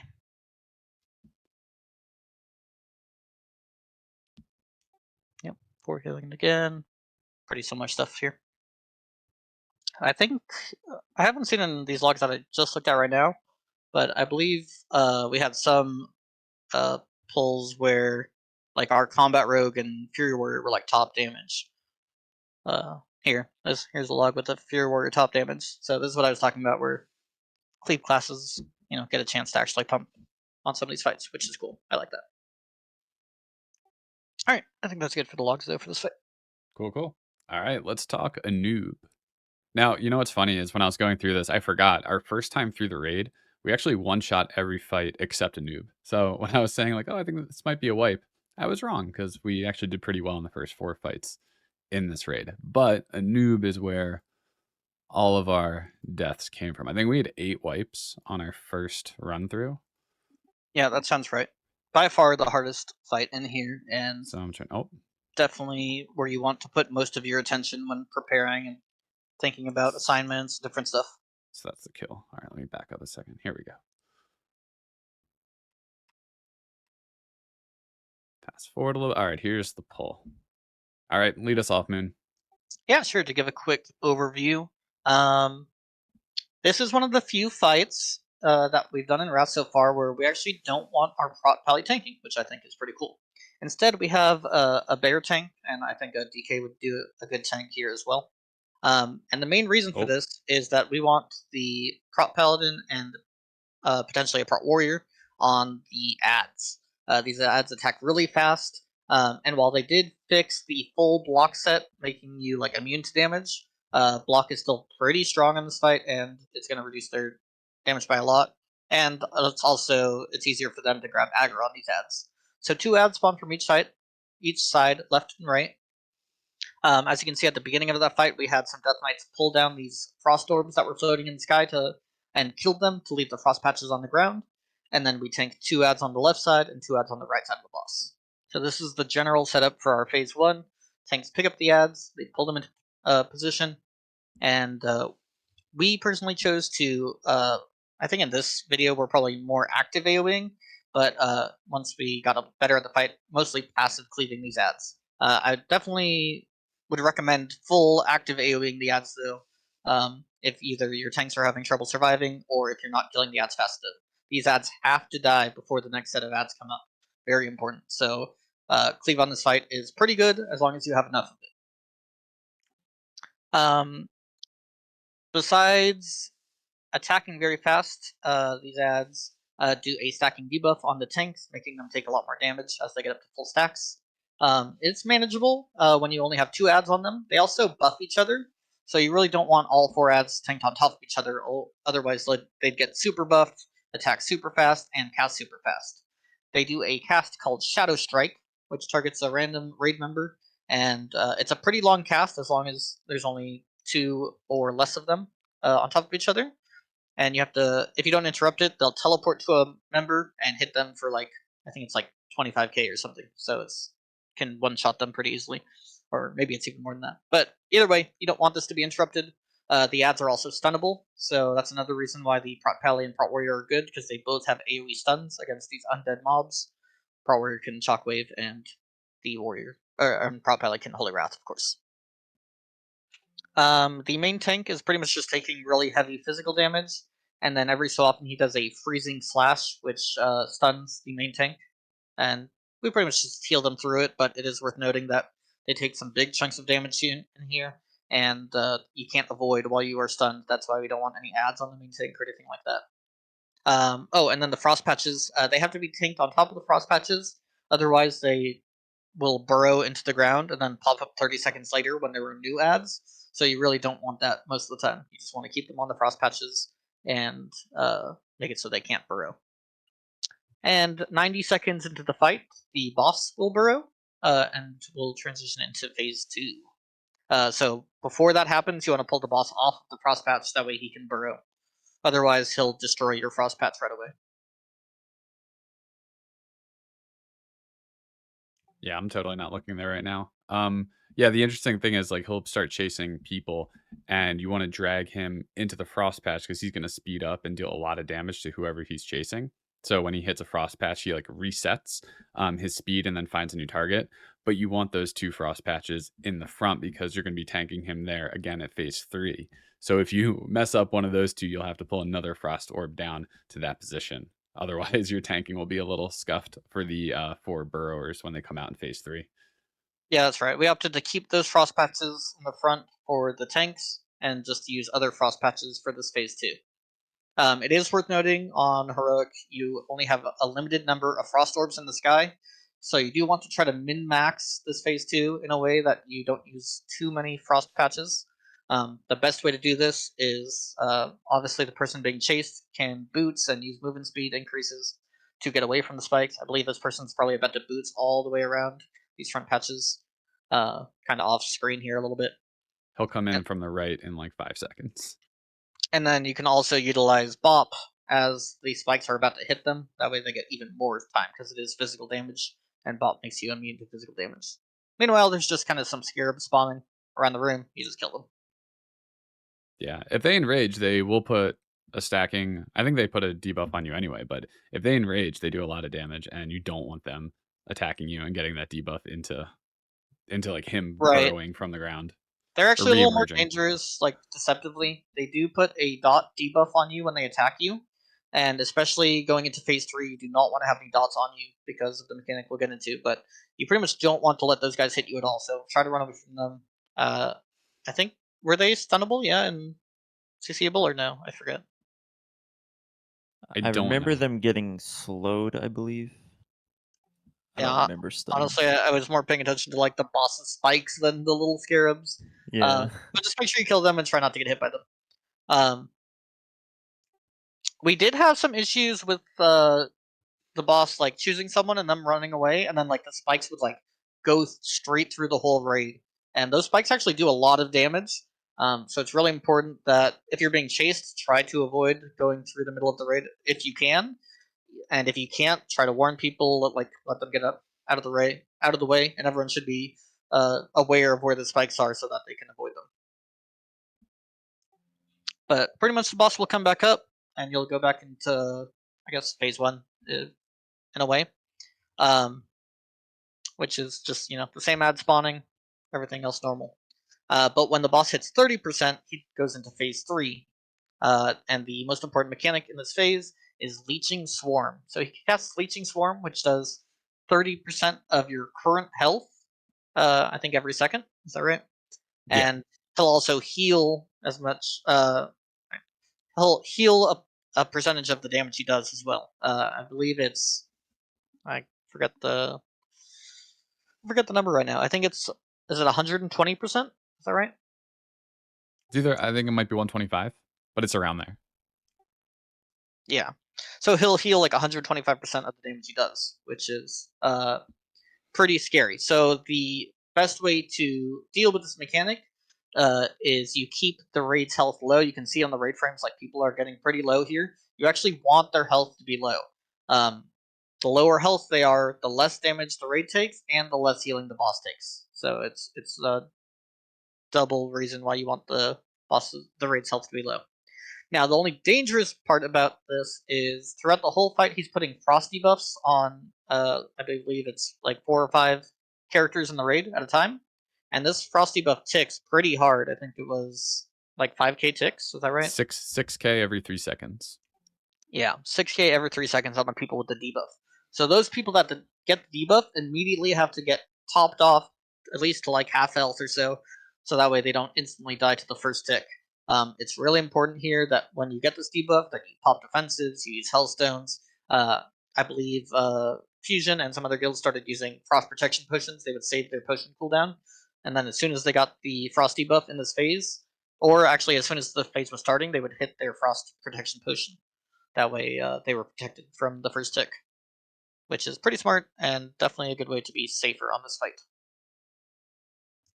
And then is also just a burn on the boss. You don't want to be in this phase too long because it's very hectic, very dangerous. You just want to burn the boss as fast as you can during this phase. We opted to mostly ignore the ads in this phase, let them burrow, let them get tanked by armies of the dead, and just everyone focus the boss as hard as possible. Something that I find really interesting in phase 3 is that if somebody dies, it doesn't make the phase harder, assuming it's not a tank or a healer. Like losing a DPS is kind of a net neutral thing. I guess obviously depends on the person, But considering he heals off of the people that are alive, you know, somebody dies, he heals less. Obviously, he's taking less damage too. But it means you can kill this boss with 5 people alive in phase 3, assuming you're handling the ads or like kiting the boss or something. I mean, it makes phase 3, although it's very hectic, it's like very much a phase that you want to constantly push through because you might be able to kill it with only a few people alive. Yeah, we actually made a rule in our guild that there was no calling to wipe on this boss. It was not allowed. So even if like there's only 5 or 10 people alive, like Pants was saying, like you do not call to wipe this boss because you can still kill him. And obviously there's going to be exceptions where like you literally have 2 people up and the boss still has 20% health. Like okay, you can wipe. But for the most part, we just fight this out no matter what. You can have some really messy kills on this boss and still kill the boss. Yeah, for a lot of guilds progging this fight, you're gonna have a lot of attempts where you're wiping at 8%, 5%. You're just getting so close. You just need to keep on pushing, and hopefully you get that pull in that you can finally push the boss. Everything clicks. He finally dies, and you can get your loot. Also, I don't think I would say that. I think you might have said it that people dying makes it easier. It makes him heal less, but I think usually the damage you do out damages his heal. I think it's generally a net negative to have people die, but you can still DPS through regardless. Yeah, I get my point wasn't to say it was easier or harder. I think it's definitely harder, but it's definitely still killable. Like it doesn't Right. change. It doesn't like honestly even 10 DPS dying doesn't mean you're not going to kill it on that pull. If you know if it's at 25% versus 5%, that's very different. But like you can kill this boss with 5 people alive, assuming everybody else died when the boss was at like probably 5 to 7%. It's a lot of pressure on the healers in that last phase as people get the debuffs because you have to choose between healing the tanks that are taking just insane amounts of damage because you have to top them, so they take more damage from Leeching Swarm. They have the debuffs, they're taking a lot of damage. You have to top up these people with the debuff, or else they're gonna die. You're gonna start dropping DPS. I And think it's then, also worth showing some of our wipes here in the background, Vance, as we talk Oh about it. sure, yeah, let's find one. This is looks like a good phase 3 wipe. but But yeah, yeah, it's really easy to lose people in that phase, especially to the frost debuff. yeah, you're definitely gonna want healer assignments on that last part. Yeah, I think the way we found out to balance it best was we kept the H-Pals on the tanks, and the Disc Priest and Resto Shaman are just hard focusing on the people with the frost debuffs, and pretty much no one is healing the rest of the raid. Even though we're taking a lot of ticking damage, there's a lot of passive healing from Judgment of Light, Healing String Totems, Shadow Priest, etc. that can mostly just sustain the raid by themselves, and all the other healers really need to focus on the healing debuffs. Yeah, from my perspective, I healed a few of these fights, and I remember one attempt, a tank dropped super low, so I kind of panicked and went to heal them instead of one of the debuff targets, and that debuff target, they just died because they got no healing. Like, it's a very fine line you have to tread in that last phase. What's interesting in this pull is before we popped Lust, it was like we would do 5 or half a percent of damage to Anub and he would heal 0.4%. So it was like we were doing like such little damage to him that to push it to like 26% where we used Lust, it seemed like it just kind of took forever. Not having Lust on this phase, which happened a few times just because of how like debuffs weren't resetting, made this fight seem like almost impossible. Yeah, Lust in this last phase seems really important to get that final push you need. Um, but yeah, if you're not doing enough damage to the boss, if for some reason people are like trying to AoE the ads or like your top DPS all die, like the boss will almost heal instead of go down in health, which is obviously bad. Um, Tank deaths here are very possible, with the healers being focused on other stuff, and then frost debuff targets are very susceptible to just dying instantly when they get the debuff. Um, like I said, very important to use defensives when you get the frost debuff. Use hellstones, stay alive no matter what. Definitely a very large step up from the other bosses in this raid. That last phase is just so intense. Yep, I agree. It's definitely worth noting that the frost debuffs can be ice blocked, bubbled, cloaked as well. which is ideal because that's one less person they don't have to heal. And obviously, there's going to be a bunch of weak auras for the raids as normal, but if you can see, like the raid frames are being highlighted on who's getting frost debuffed. I think DBM maybe marks them as well. Those are going to be really useful for healers. Yeah, looks like I have a diamond on my head. Well, not anymore because I'm dead, but I did. But yeah, the biggest way you lose people here, and we can look through some logs and wipes, is just going to be either a tank death or a frost debuff death, and those just have to keep those people alive. I think it's kind of interesting. So like in that last phase, you don't want to be healing everyone up to full, obviously, because it makes the boss heal for more, and also you want to be doing as much damage to get through the burn. But I do think a 5th healer here might actually be pretty good as well. Mostly to help with the frost debuff targets and the tanks. I didn't know if you wanted. Sorry, I didn't know if you wanted to go through logs now, so I just like went to your screen. But... sorry, yeah, I was still talking. Yeah, we can go look at some logs here. All right, cool. Let me go back. Yeah, I think it's interesting, especially as a Shadow Priest, because like I had 2 out of 2 improved VE, and in the first few kills, I was just healing so much that and especially because I was mind steering off of the boss, so I was just padding and just healing myself and my group for a ton. That I honestly wouldn't be surprised if at some point during like that final 30%, I was just like net negative on my damage for how much I was healing and how little I was damaging the boss. So let's see. The most important thing for most of this fight, like before the 30%, is just finding a good balance between the ads and the boss. So I'm going to pull up the Ruby and Burrower damage here. That didn't work. Probably the other... Actually, not sure what's happening here. I think it's because they're removing the burrows. Oh, from did they already do it? Yeah, maybe. Let's see. I thought they had messed with it yet. Where's the filter, though? Dang it, Kira. Yeah, he must be messing with it. Try this. No, let me try a different log.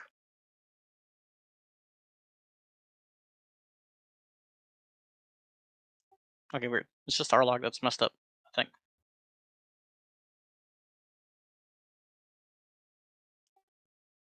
Anyway, so you're going to want to find a balance of AoEing these ads and killing the boss. So as you can see, like this hunter was volleying, both hunters were volleying in this particular log. And fire mages are living bombing. The prop pallies obviously picking them up and tanking them, the 2 prop pallies. Oh yeah, so we opted to use the bear on the boss and then 1 prop pally and 1 prop warrior. Looks like Fusion here, they decided to go with the blood DK on the boss and then double prop pally on the ads. I think in general, you want block tanks on the ads and the non-block tank on the boss. Whatever combination works for your guild, though. We've also done it with a bear on the ad, so it is possible. It was just a little messier. They took more damage, they healed the boss more, and they had a harder time with threat. Death and Decay here is really good, and passive cleave from the Unholy DKs. The Warrior and Ret Pally cleave is pretty strong here. They don't give up too much single target for it. It looks like their Warlocks aren't seeding too much, at least in this wipe, anyway. I can just look at the first 3 waves of ads. Their Warlocks aren't seeding too heavy on these ads, which I think is good. You really want to be focusing single target and passive cleaving the ads, and maybe have a few DPS can AoE them to make sure they die on time. I think is the right balance. But really important that you're putting most of your damage into the boss. And then healing done in the first 3 phases, or the first 2 phases, is pretty easy. But in the last phase, which I'll highlight here by flicking after Lust, it's really scary. You need to be pumping out these heals and it's funny because the healing numbers are going to be a little deceptive here. The H-Pals are going to be full pumping the tanks to keep them alive, but then the raid healers are going to be the ones actually saving people's lives with the Frosty buff. They actually had triple Shadow Priest here, which is probably just who they had on at the time. But you can see that the VE heals the Shadow Priests themselves a shit ton, like actually too much, but it's just part of the class. And then they also heal their party, which is good because that party healing keeps their party alive from the leeching swarm, so that way the healers don't have to heal them at all. And then I think it's always interesting to look at how much Judgment of Light heals. Abilities, Judgment of Light here. So Judgment of Light is doing work on all of the melee characters in this raid, and this healing is pretty much enough to keep them alive through the leeching swarm on the melee. Yeah, you just need, because the minimum amount leeching swarm will hit for is 250. So like if you're doing around that amount of HPS, you can in theory keep up anybody for forever, technically, even though it does get scary. Yeah, and then I'm looking at you can actually look at enemy healing, and this will show how much your raid is healing the boss. So obviously the tanks are going to be healing the boss the most because they have the most health and they have to be kept at full health, or topped off at least, so they don't die. And then after that, like you can see Pantsface here, because of his VE, he's keeping himself really high health, which is healing the boss more. It's fine, I think. I think in general it's still a benefit to the raid to keep his party alive, but it is worth noting. Walker is our Prot Warrior tank. The Death Knights, for example, they take less damage, and they also heal a lot from Judgment of Light, so like they're pretty high health a lot, so they're healing the boss. But you really want to try to reduce these numbers as much as you can by keeping the raid health low. And that way, all of this, so like it's 5.85 million healing that we did to the boss. And this is on our kill. But you want to reduce this number as much as you can, that way you can kill the boss faster and safer.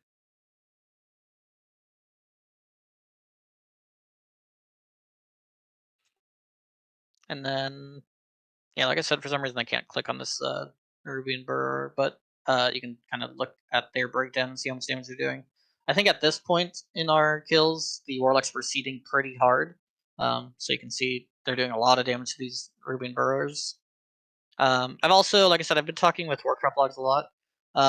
We're talking about ways we can make Nerubian Burrowers count, but also not be super padded. So right now, the idea is we were originally going to try to have it be per wave, so you can only do 300k damage to them per wave. But Kira and the Warcraft Logs guys said that's not really possible to do it per wave, so we're going to just have to flat amount.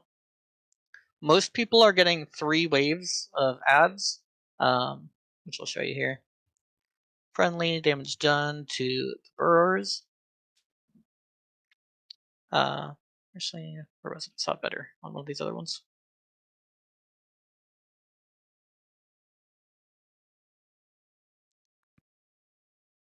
But pretty much in the first 3 waves of the ads, you can kind of see them coming in waves here.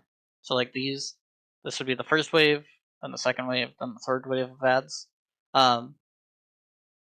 We're pretty much idea is to cap them out like this amount of damage to be maybe like I think my suggestion before our next round of PTR test was 900k damage. So none of these guys would be losing any damage from this cap, but it's just to avoid like one person solo AoEing the ads, so that way they can't just get like a crazy parse for having all the rest of the raid AFK.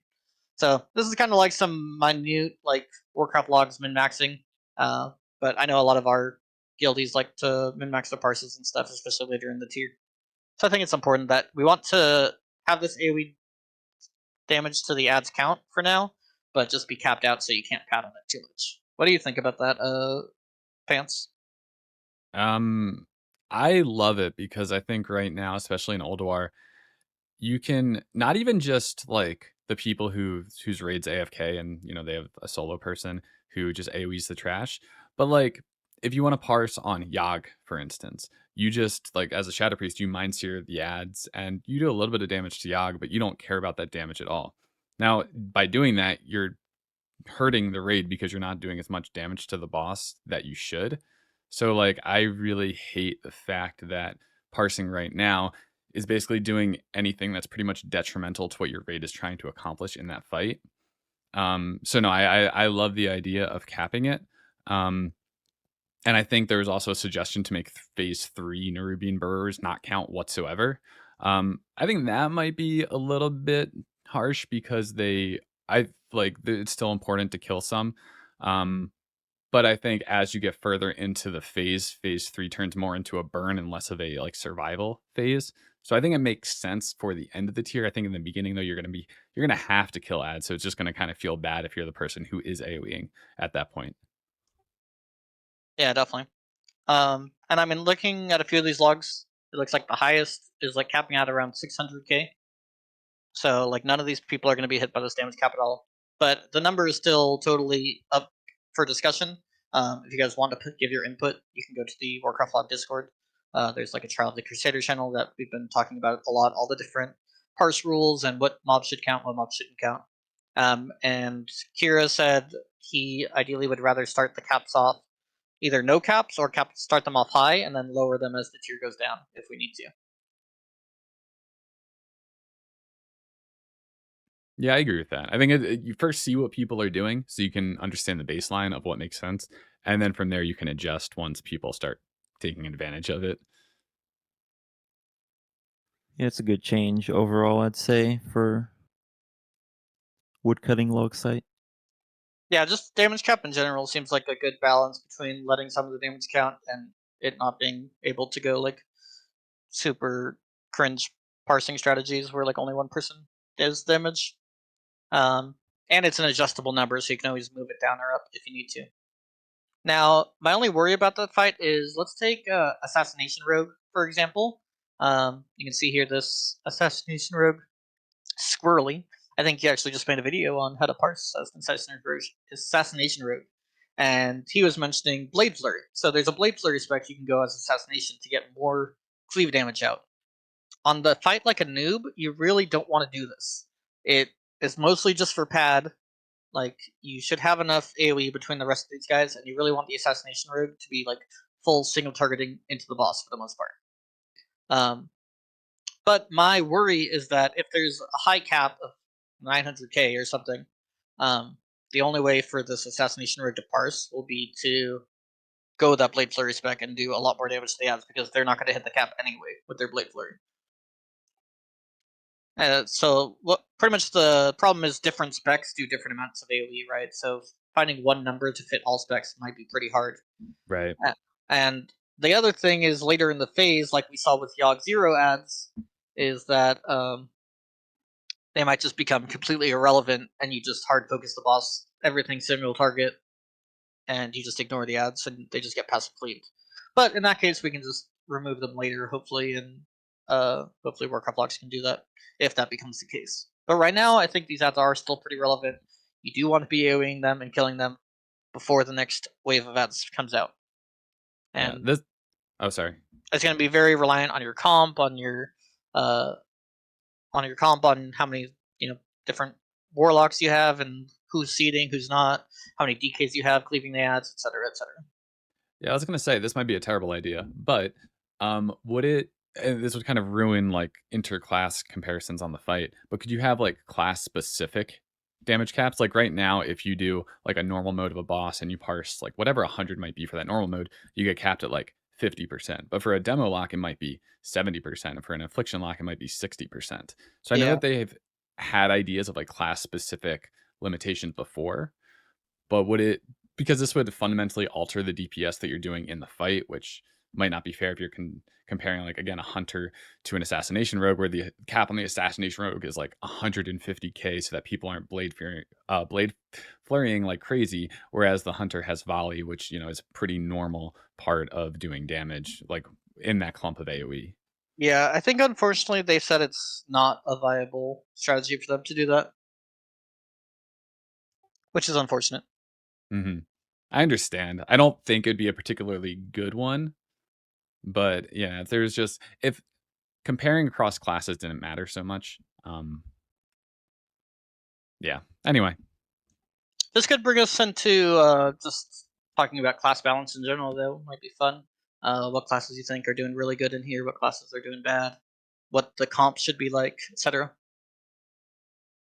I think Melee are going to be very happy for this raid. After being tortured in Old War, I think Melee are going to be very happy in general. Yeah, there were a lot of fights in Old War where Melee were kind of scuffed. Fights like Mimiron and Freya, where there's just like a lot of raid damage going out, and they can't really get out of it easily. And then, of course, fights like Hodir and Vezax, where casters just had a very clear advantage. There are some fights where melee do really good, the super short fights like Kolagarn and Ignis and stuff like that. So it wasn't all bad for melee, and a lot of melee still performed pretty well, like Unholy DKs and buffed Feral Druids and Rogues. But I think this raid is even better for melee in that sense. But I'm looking at like all kills, damage done right now, and it's a kind of nice balance. Some of these is like getting a little cheesed with like the burrow damage, like these hunters that were AoEing on that fight. This tier is very friendly to cleave classes, so your combat rogues, your fury warriors, even your ret pallies, you're gonna see them shine a lot more than they were in Ulduar. So Well, it could be a bit misleading though, because on fights like even like Jaraxxus, like, you know, their ads, they do need to die. It is good to kill them, but it just depends what you value. Like, if you want to kill the boss faster, like, that damage could be seen as pad. But yeah, they'll definitely show up really good on the damage meters and the logs, maybe, unless some of these ads start getting taken out or capped pretty low. But I think you're right. Like, I think, especially on the outside, it looks like the cleave classes look really good. I think when you dive into it a little deeper, if you're trying to like kill the bosses super min max fast as possible, then they're not as good. But I think for most guilds, like the cleave will be really good on all the ad fights. And also, like this tier, you know, you want to be safe, right? I would almost emphasize on your first kills, your first few kills, like cleave the shit out of everything because you want everything to die because you don't want something to mess you up. Like you don't want to ruin your chance at a cloak or that extra 258 tier. That's So I true. would say, Even on a noob, right? Like, yeah, it's probably actually good just to like AoE the fuck out of ads. Like, maybe in phase 3 you don't want to as much, but in the first phase, like, it's okay if it takes a little bit longer. that's why I must say screw caps. Like at least thinking about like parsing or whatever. Like I don't care if I pass a cap AOEing if it's beneficial to the raid. At least like first few weeks as you're like getting adjusted to the raid. Like just do whatever you can. That is like so if you're cleaving on a Jaraxxus and killing those small little ads, great, good job because you're Yeah. preventing someone else from taking damage that could potentially kill them. And I think, like I said, the idea behind the caps isn't to hit people that are just like AoEing to help their raid. Right. Ideally, it should only affect people that are like solo, like padding on something, which is like a very, very like 0.1% of people. Like 99% of people shouldn't get affected by the cap at all. Which, like I said, I think that's the good balance there. But yeah, I Yes. think the cleave classes are doing really well. I think fire mages, they're kind of like a cleave caster in a way, and they're just continuing to scale up. Unholy DK is doing really good. Hunters have really good AoE if you let them fully like volley and unleash everything. yeah, definitely not gonna be as caster dominated this time around. Yeah, and I think Affliction Warlocks are an interesting spot. They've been at the top of the food chain for a while now. I think they're still very good. I think fire mages might pass them this tier though. I think they're definitely going to be better than Shadow as much as I'm a Shadow enjoyer. Um, I think that in the first few logs, like maybe this one in particular, maybe Apeps just has more experience in the raid than the other guys. But I think when all is said and done, the Warlocks will definitely, for the raid as a whole, like looking at all the damage, be higher than Shadow. Like I don't think Shadow's bad, but I think Warlocks are underperforming in this raid relative to, like in what we were looking at relative to how they actually will perform as a whole. Right, and I just switched over like to this other log, one of their Fusion's other runs, and they still have Warlock at the top. But I mean, Apeps is there. Apeps, like you said, is a very good Shadow Priest. I mean, all these guys are good, but yeah, I think it's interesting looking at the class balance and how it's going to be going forward. Yeah, obviously a lot of optimization still, a lot of gearing. Some classes gain way more in gear this tier than others, so it'll definitely be interesting to see where the classes end up leveling out. Right. Yeah, I think in general though, the Wrath comps have been pretty refreshing. That you can kind of like you can be more Warlock stacked, you can be more DK stacked. I mean, as long as you're not like stacking like Fury Warriors or Ret Pallies, like you're probably gonna do okay. Hey, on Sunday on the PTR, there's going to be an all Shadow Priest raid. So and I even think Red Pallies and Fury Wars are doing better in this raid than they yeah, were previous raids. So, cool. but yeah, the comps seem pretty good. Healing comps are also pretty balanced. I think you obviously H-Pals and Disc Priests are very strong. Tanking wise, Prop Pally main tanks are still very strong, but it's kind of cool that the other tanks get some uses in this raid. Like we said, we have a Bear or a DK main tank Anub, and then the block tanks have to like deal with the ads. I think it's also worth mentioning for Anub. This is one of the very few fights where you need 3 tanks, at least to make it safe and clean, in my opinion. Most people have been running 2 tanks for a long time, so if you're the 3rd tank in your raid, you need to make sure you're geared, you're set up, you're ready to go for this fight. It's very, very important. I think we're just having our Fury Warrior like swap to Prot for that fight because Prot Warrior is really good for that fight. I've seen other classes or other people like switch their Ret Pally to Prot for that fight, so it kind of depends where you're at. DKs can switch over to Blood and maintain the boss, but you do need a 3rd geared tank ready to go for this fight and be experienced with tanking.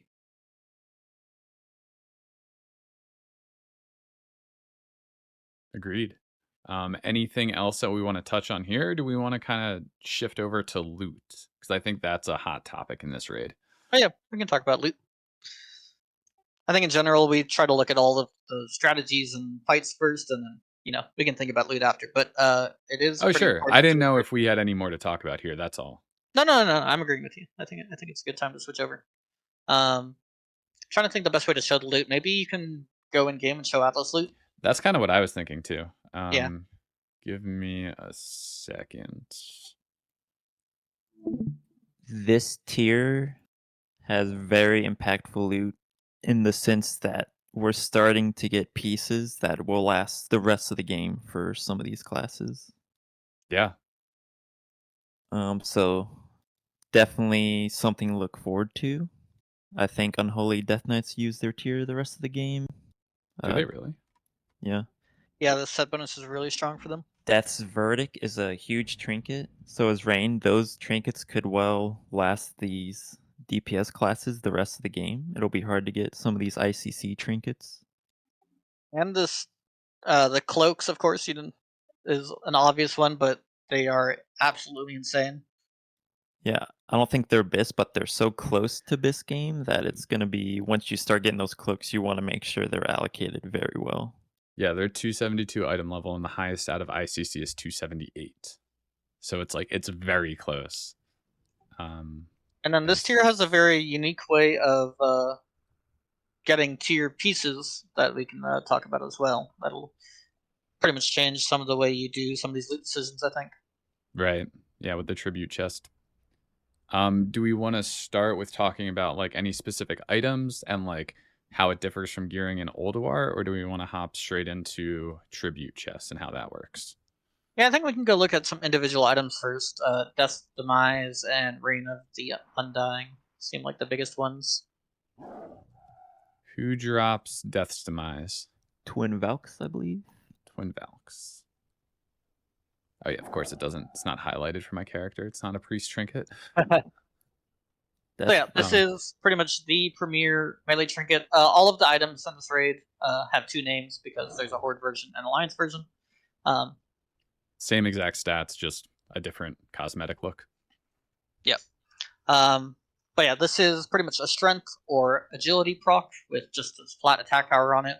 I believe most people are saying like Death Knights are the premier class for this trinket, but there's anyone that highly benefits from strength or agility will make very good use out of this trinket. Red Pallies, any of the agility classes I think are not as good for them. The strength classes are a bit better. Fury Warrior, of course. So I think Death Knight, Fury Warrior, and Red Pally make the most sense for this trinket, but it's extremely strong. In original Wrath, you could actually get this one, the 258 version, and you could also get the 25-man normal version, and that was your best setup. Yeah. But they've made it so the trinket is unique now, and you cannot do that. Yes, unique equipped Death's Verdict 1, so you can no longer have 2 of them. And then from what I've seen, strength over the agility users. Sorry, agility users, but just seems a little bit better for those strength guys. But as with most loot decisions, I will say, usually the player over the class is more important. We are a loot council guild, of course, and we like rewarding our best players with the best gear as much as we can. So we like really doing it performance based. But it just depends if it's 200 DPS for one class and only 50 DPS for another class. We'll usually go class based. So it just depends on the item. Another item is Well of the Valkyrie, which is actually Oh, right. also on the same loot table. I think that's the most contested item this tier. I think every single caster and healer wants that as their BIS item. Do they really? Yeah, Wow. it's a crazy neck, obviously. Perfect stats for most casters. Yeah, crit hit spell power gem. Gonna be a lot of competition on that item. Yeah, that's gonna be a hard one to get. Yeah, the unfortunate thing is the 252 necks from Ulduar, none of them have this same stat combination. So there's not even like a good replacement while you're waiting for this, because the 252 that most people are using, if not everybody, maybe outside of demo locks, is the haste hit spell power. So there's not a great alternative to this either. And then, we were talking a little bit about Reign of the Undying, or Reign of the Unliving for Unliving. Alliance. Yeah, and then it's of the Dying for Horde. Is that right? I'm not sure.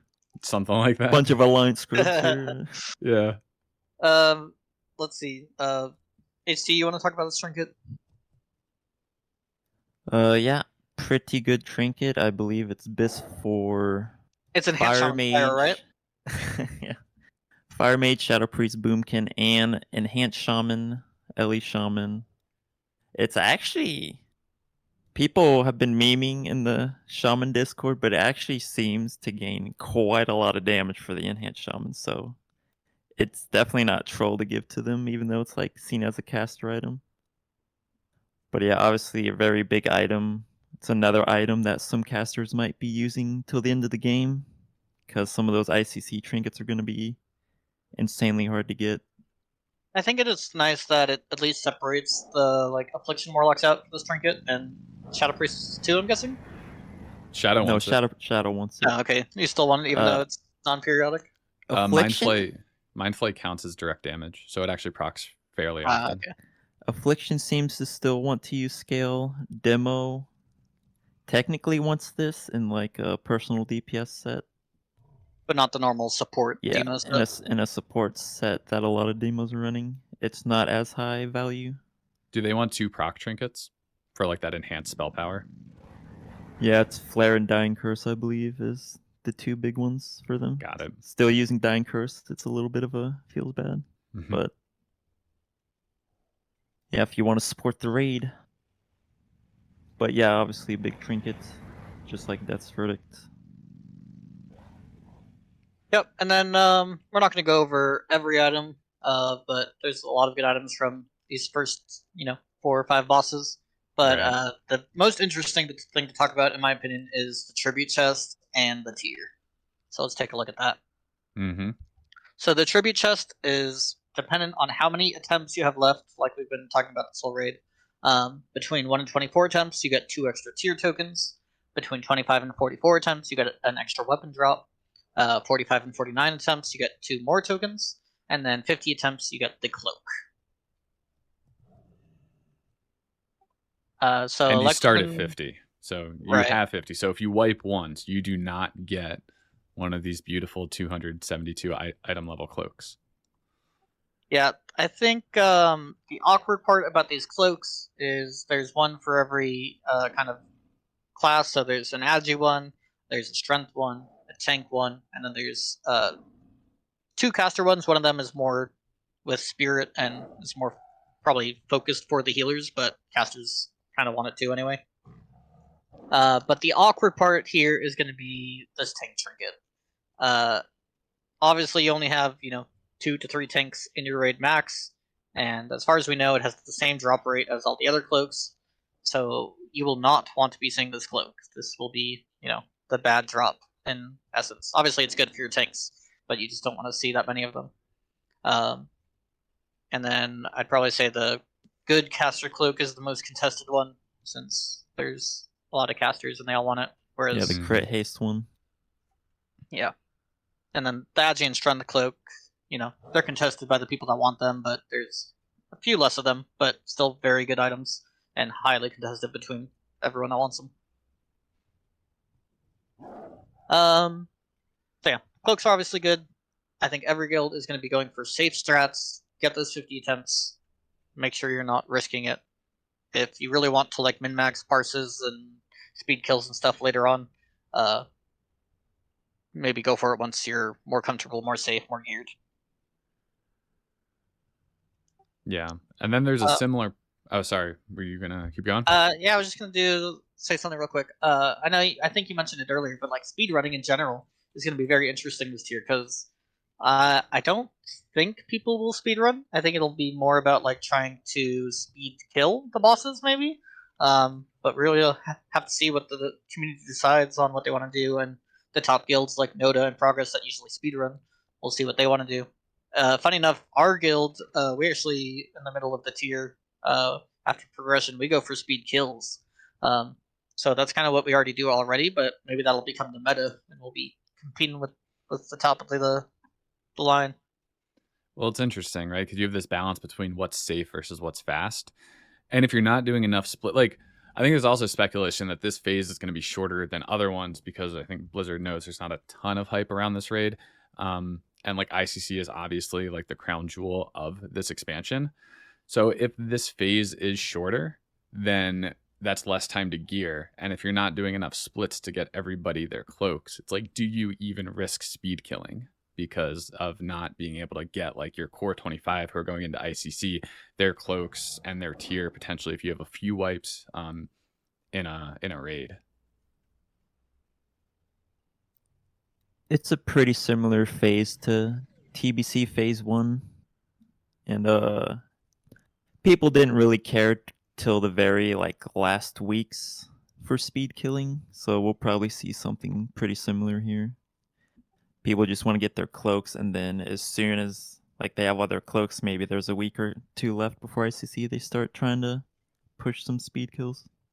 Right, and the very top guilds are obviously very good at splitting all their characters up and can be in 6+ runs a week. So that lets you get to that point quicker. The last thing I want to talk about loot-wise, I think, is the tier, because tier is really interesting this phase. And there's also a lot of confusion and misconceptions about it. Mhm. So pretty much I'll try to explain it best I can. There are 3 different eye level versions of the tier. There's a 232 set, a 245 set, and a 258 set. They all share the same set bonuses, and you can mix and match and still get set bonuses. So you can have 2 232 pieces and 2 245 pieces, and you'll have a 4 set. And you get each of these sets differently. Some people have a misconception that you can upgrade from one set to another set. That is not in the game at all. I think it's just a weird misconception that people think. But let's start with the 232 tier. You get these just from straight Emblems of Valor. I have the exact amount on me. Let me look. The shoulders and gloves for the 232 set are 30 Triumph Emblems, and the helmet, chest, and legs are 50 Triumph Emblems. You can also get these from 10-man DOA. The 245 set, you need emblems plus a Trophy of the Crusade. Trophies of the Crusade are from 10-man Heroic Tribute Chest, and also 25-man Heroic. Each boss will drop 2 trophies. They just announced that update that they will drop trophies and more emblems. But for the 245 set, the shoulders and gloves are cheaper again, 45 Triumph Emblems plus a trophy, and then the helmet, chest, and legs are 75 emblems plus a trophy. In my opinion, and what I'm recommending to all of my guildies, is do not buy the 232 set at all. Just do not buy it. Do not look at it. Don't touch it. Wait until you have a trophy, and then buy the 245 tier set instead. And then the last, highest item level tier, which will be what everyone really wants at the end of the day, is only from the tribute chest on 25-man Heroic. So even if you only have 1 attempt remaining, you'll still get 2 tier tokens at a minimum. And ideally, you have between 45 and 49 attempts, and that way you get 4 tier tokens per 25-man heroic. These are called regalias, which means instead of before where tier tokens would be slot specific, so it's not actually a tier chest token, even though it looks like that icon. You can use that for any of the tier pieces: helmet, chest, gloves, pants, shoulders.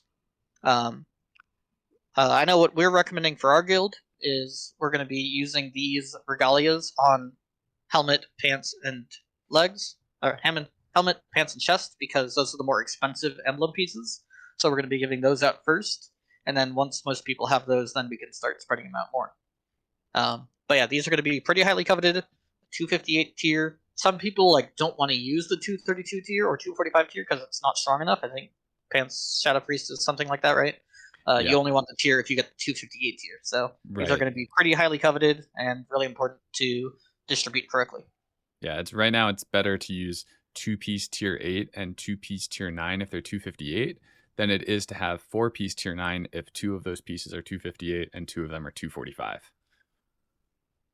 So yeah, 245 is kind of a rip for Shadow. I don't know if that's true for any other class. I think the other thing that's pretty interesting about these tier tokens is there's a lot of good gear from the raid that takes up these set slots, right? Like there's a really good 258 chest piece, and there's a really good 258 pants.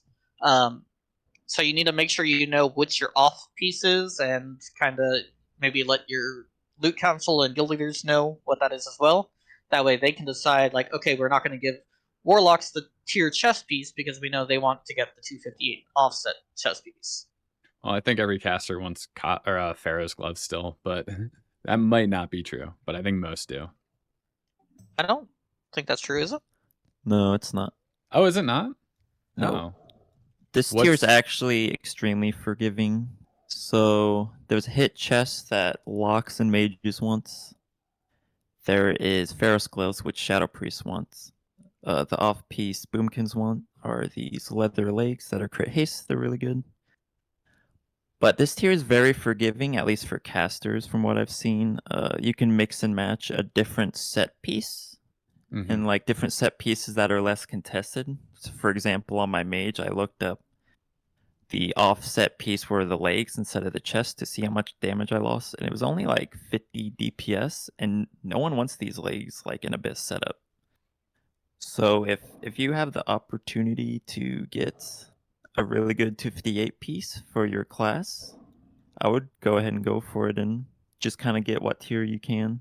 Maybe not go for Abyss setup unless your guild is going for splits so you can gear up more quickly, because the tier is just going to be really hard to get this entire phase. So right, definitely just kind of go for what you can get. Yep, lots of good loot in here, lots of ways to figure it out. Maybe we can talk about it more in a future episode if people want. Let us know. But I think the final thing we want to talk about is we are a progression-focused guild. Let's talk about the progression race coming up for this raid. Yeah. I think maybe some people are saying this raid is less hype, the race, because it's so short. But I think it's still fun. I really like progression races. I really like practicing and trying to min-max the raids. So we'll be going for server first, US first, world first as best as we can. And what's funny about this raid is it's going to be 20 minutes, so it's going to be super min-max, right. super hardcore. You have to get everything right. Even a few seconds could put you off the race. So it'll be pretty fun. Maybe the top end guilds will do some crazy stuff, some risky stuff to try to get their time faster, but it might result in wipes. Yeah, this is going to be a interesting race for sure, because it's so short that even a small time game of 20 seconds can really push your raid into the world first category. So the two main prog guilds I think people think of are Progress and Beef Bar. They're usually pretty insane when it comes to these prog races. You might see them do these very risky strats that they've just hyper optimized to just kill the bosses 5-10 seconds faster. Yeah, that's another good point. Because there's only 5 bosses to optimize, they can super optimize them. We have 2 full weekends of PTR. We already had one, and the one is coming up this weekend that you can watch on. Well, no. But yeah, it'll be, you can fully optimize these fights this weekend to really try to just shave off seconds, or even like longer stretches of time if you do some crazy strats where you can skip a phase, or kill bosses even faster somehow. Yeah, it won't surprise me if we see some class stacking. Oh right. So Warcraft logs did say we're restricted to 28 characters total, so 3 swaps.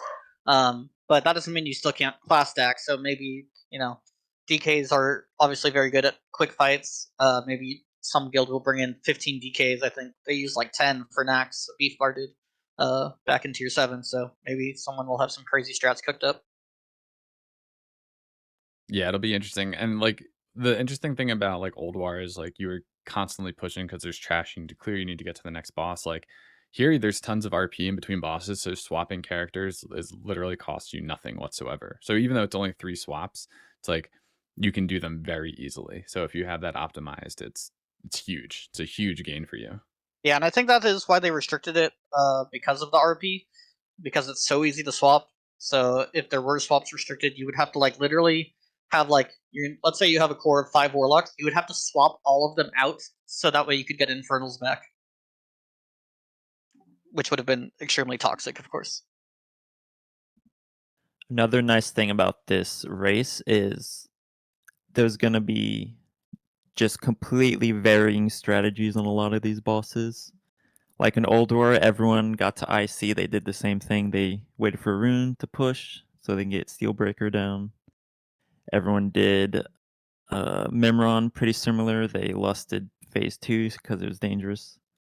But in this race, there's a lot of different strategies you can utilize. Like I was saying earlier on the beast fight, some guilds might opt to lust on Ice Howl during the damage debuff. Maybe that's quicker than the worms, and you just kind of risk the extra damage you can take on the worm phase. Faction champs obviously is just a completely crazy fight. There's so much you can do on that fight to optimize. And twins, Anub, there's obviously different strats. There's burn strats. We've seen videos already of people in 10 mans just kind of burning Anub and beating that second phase. Will be interesting to see who goes for that. Obviously more risky, but Yeah, we looked at the numbers and it's pretty close. I'm not sure if it's possible, but if anyone can do it, it's like Beef Bar in progress and stuff. So that should be fun. I'd also Yeah. say twins. I feel like there might be some crazy way to optimize it to get like everyone the damage buff. If you like boots around the room collecting orbs, that would be pretty crazy to see too. We'll have to see how they do that. Yep, lots can change this race.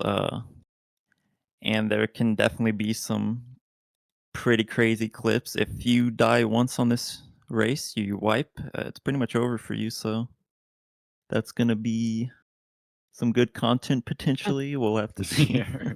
But like even one person dying on a fight slows you down so much that you just like if like it's down to progress and beef bar, if one person dies in a fight, that could be the difference. If their kill takes 10 seconds longer, they could lose the race by that amount just because of that. Yeah, it's gonna be a pretty intense race for sure.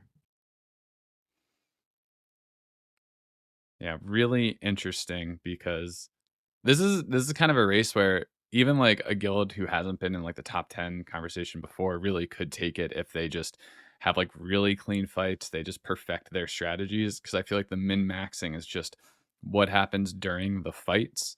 And if some guild figures out some crazy strategy that puts them 20 seconds ahead, that could be the difference. Yeah, I definitely agree. Like any guild could come out of nowhere and like do really well in this progress race. Yep. Cool. Well, is that all we have? Do we want to call it here? Yeah, I think it's a good place to wrap it up at. All right. We're going to be doing PTR this weekend, of course, and we'll try to be learning a bunch of stuff. Maybe we can do another episode to see how the reception is from this one. If you guys want us to talk about certain stuff, I think we do have kind of a cool, unique perspective because we are more hardcore, raiders and stuff than a lot of people, so we can kind of have a different view of things. So it might be nice. We can do log reviews. We can talk about different TOGC strats. We can talk about loot prioritizations, different stuff like that. I think we could have a lot of fun stuff to talk about in the future. Yeah, absolutely. There's so much potential in this raid specifically. There's like so many different things that can be done to optimize like loot, fights, comps. It just seems like it's kind of endless, or not endless, but it's like there's so much more variations than like previous raids where it was like old war stat casters, Next stack Optimizing GKs.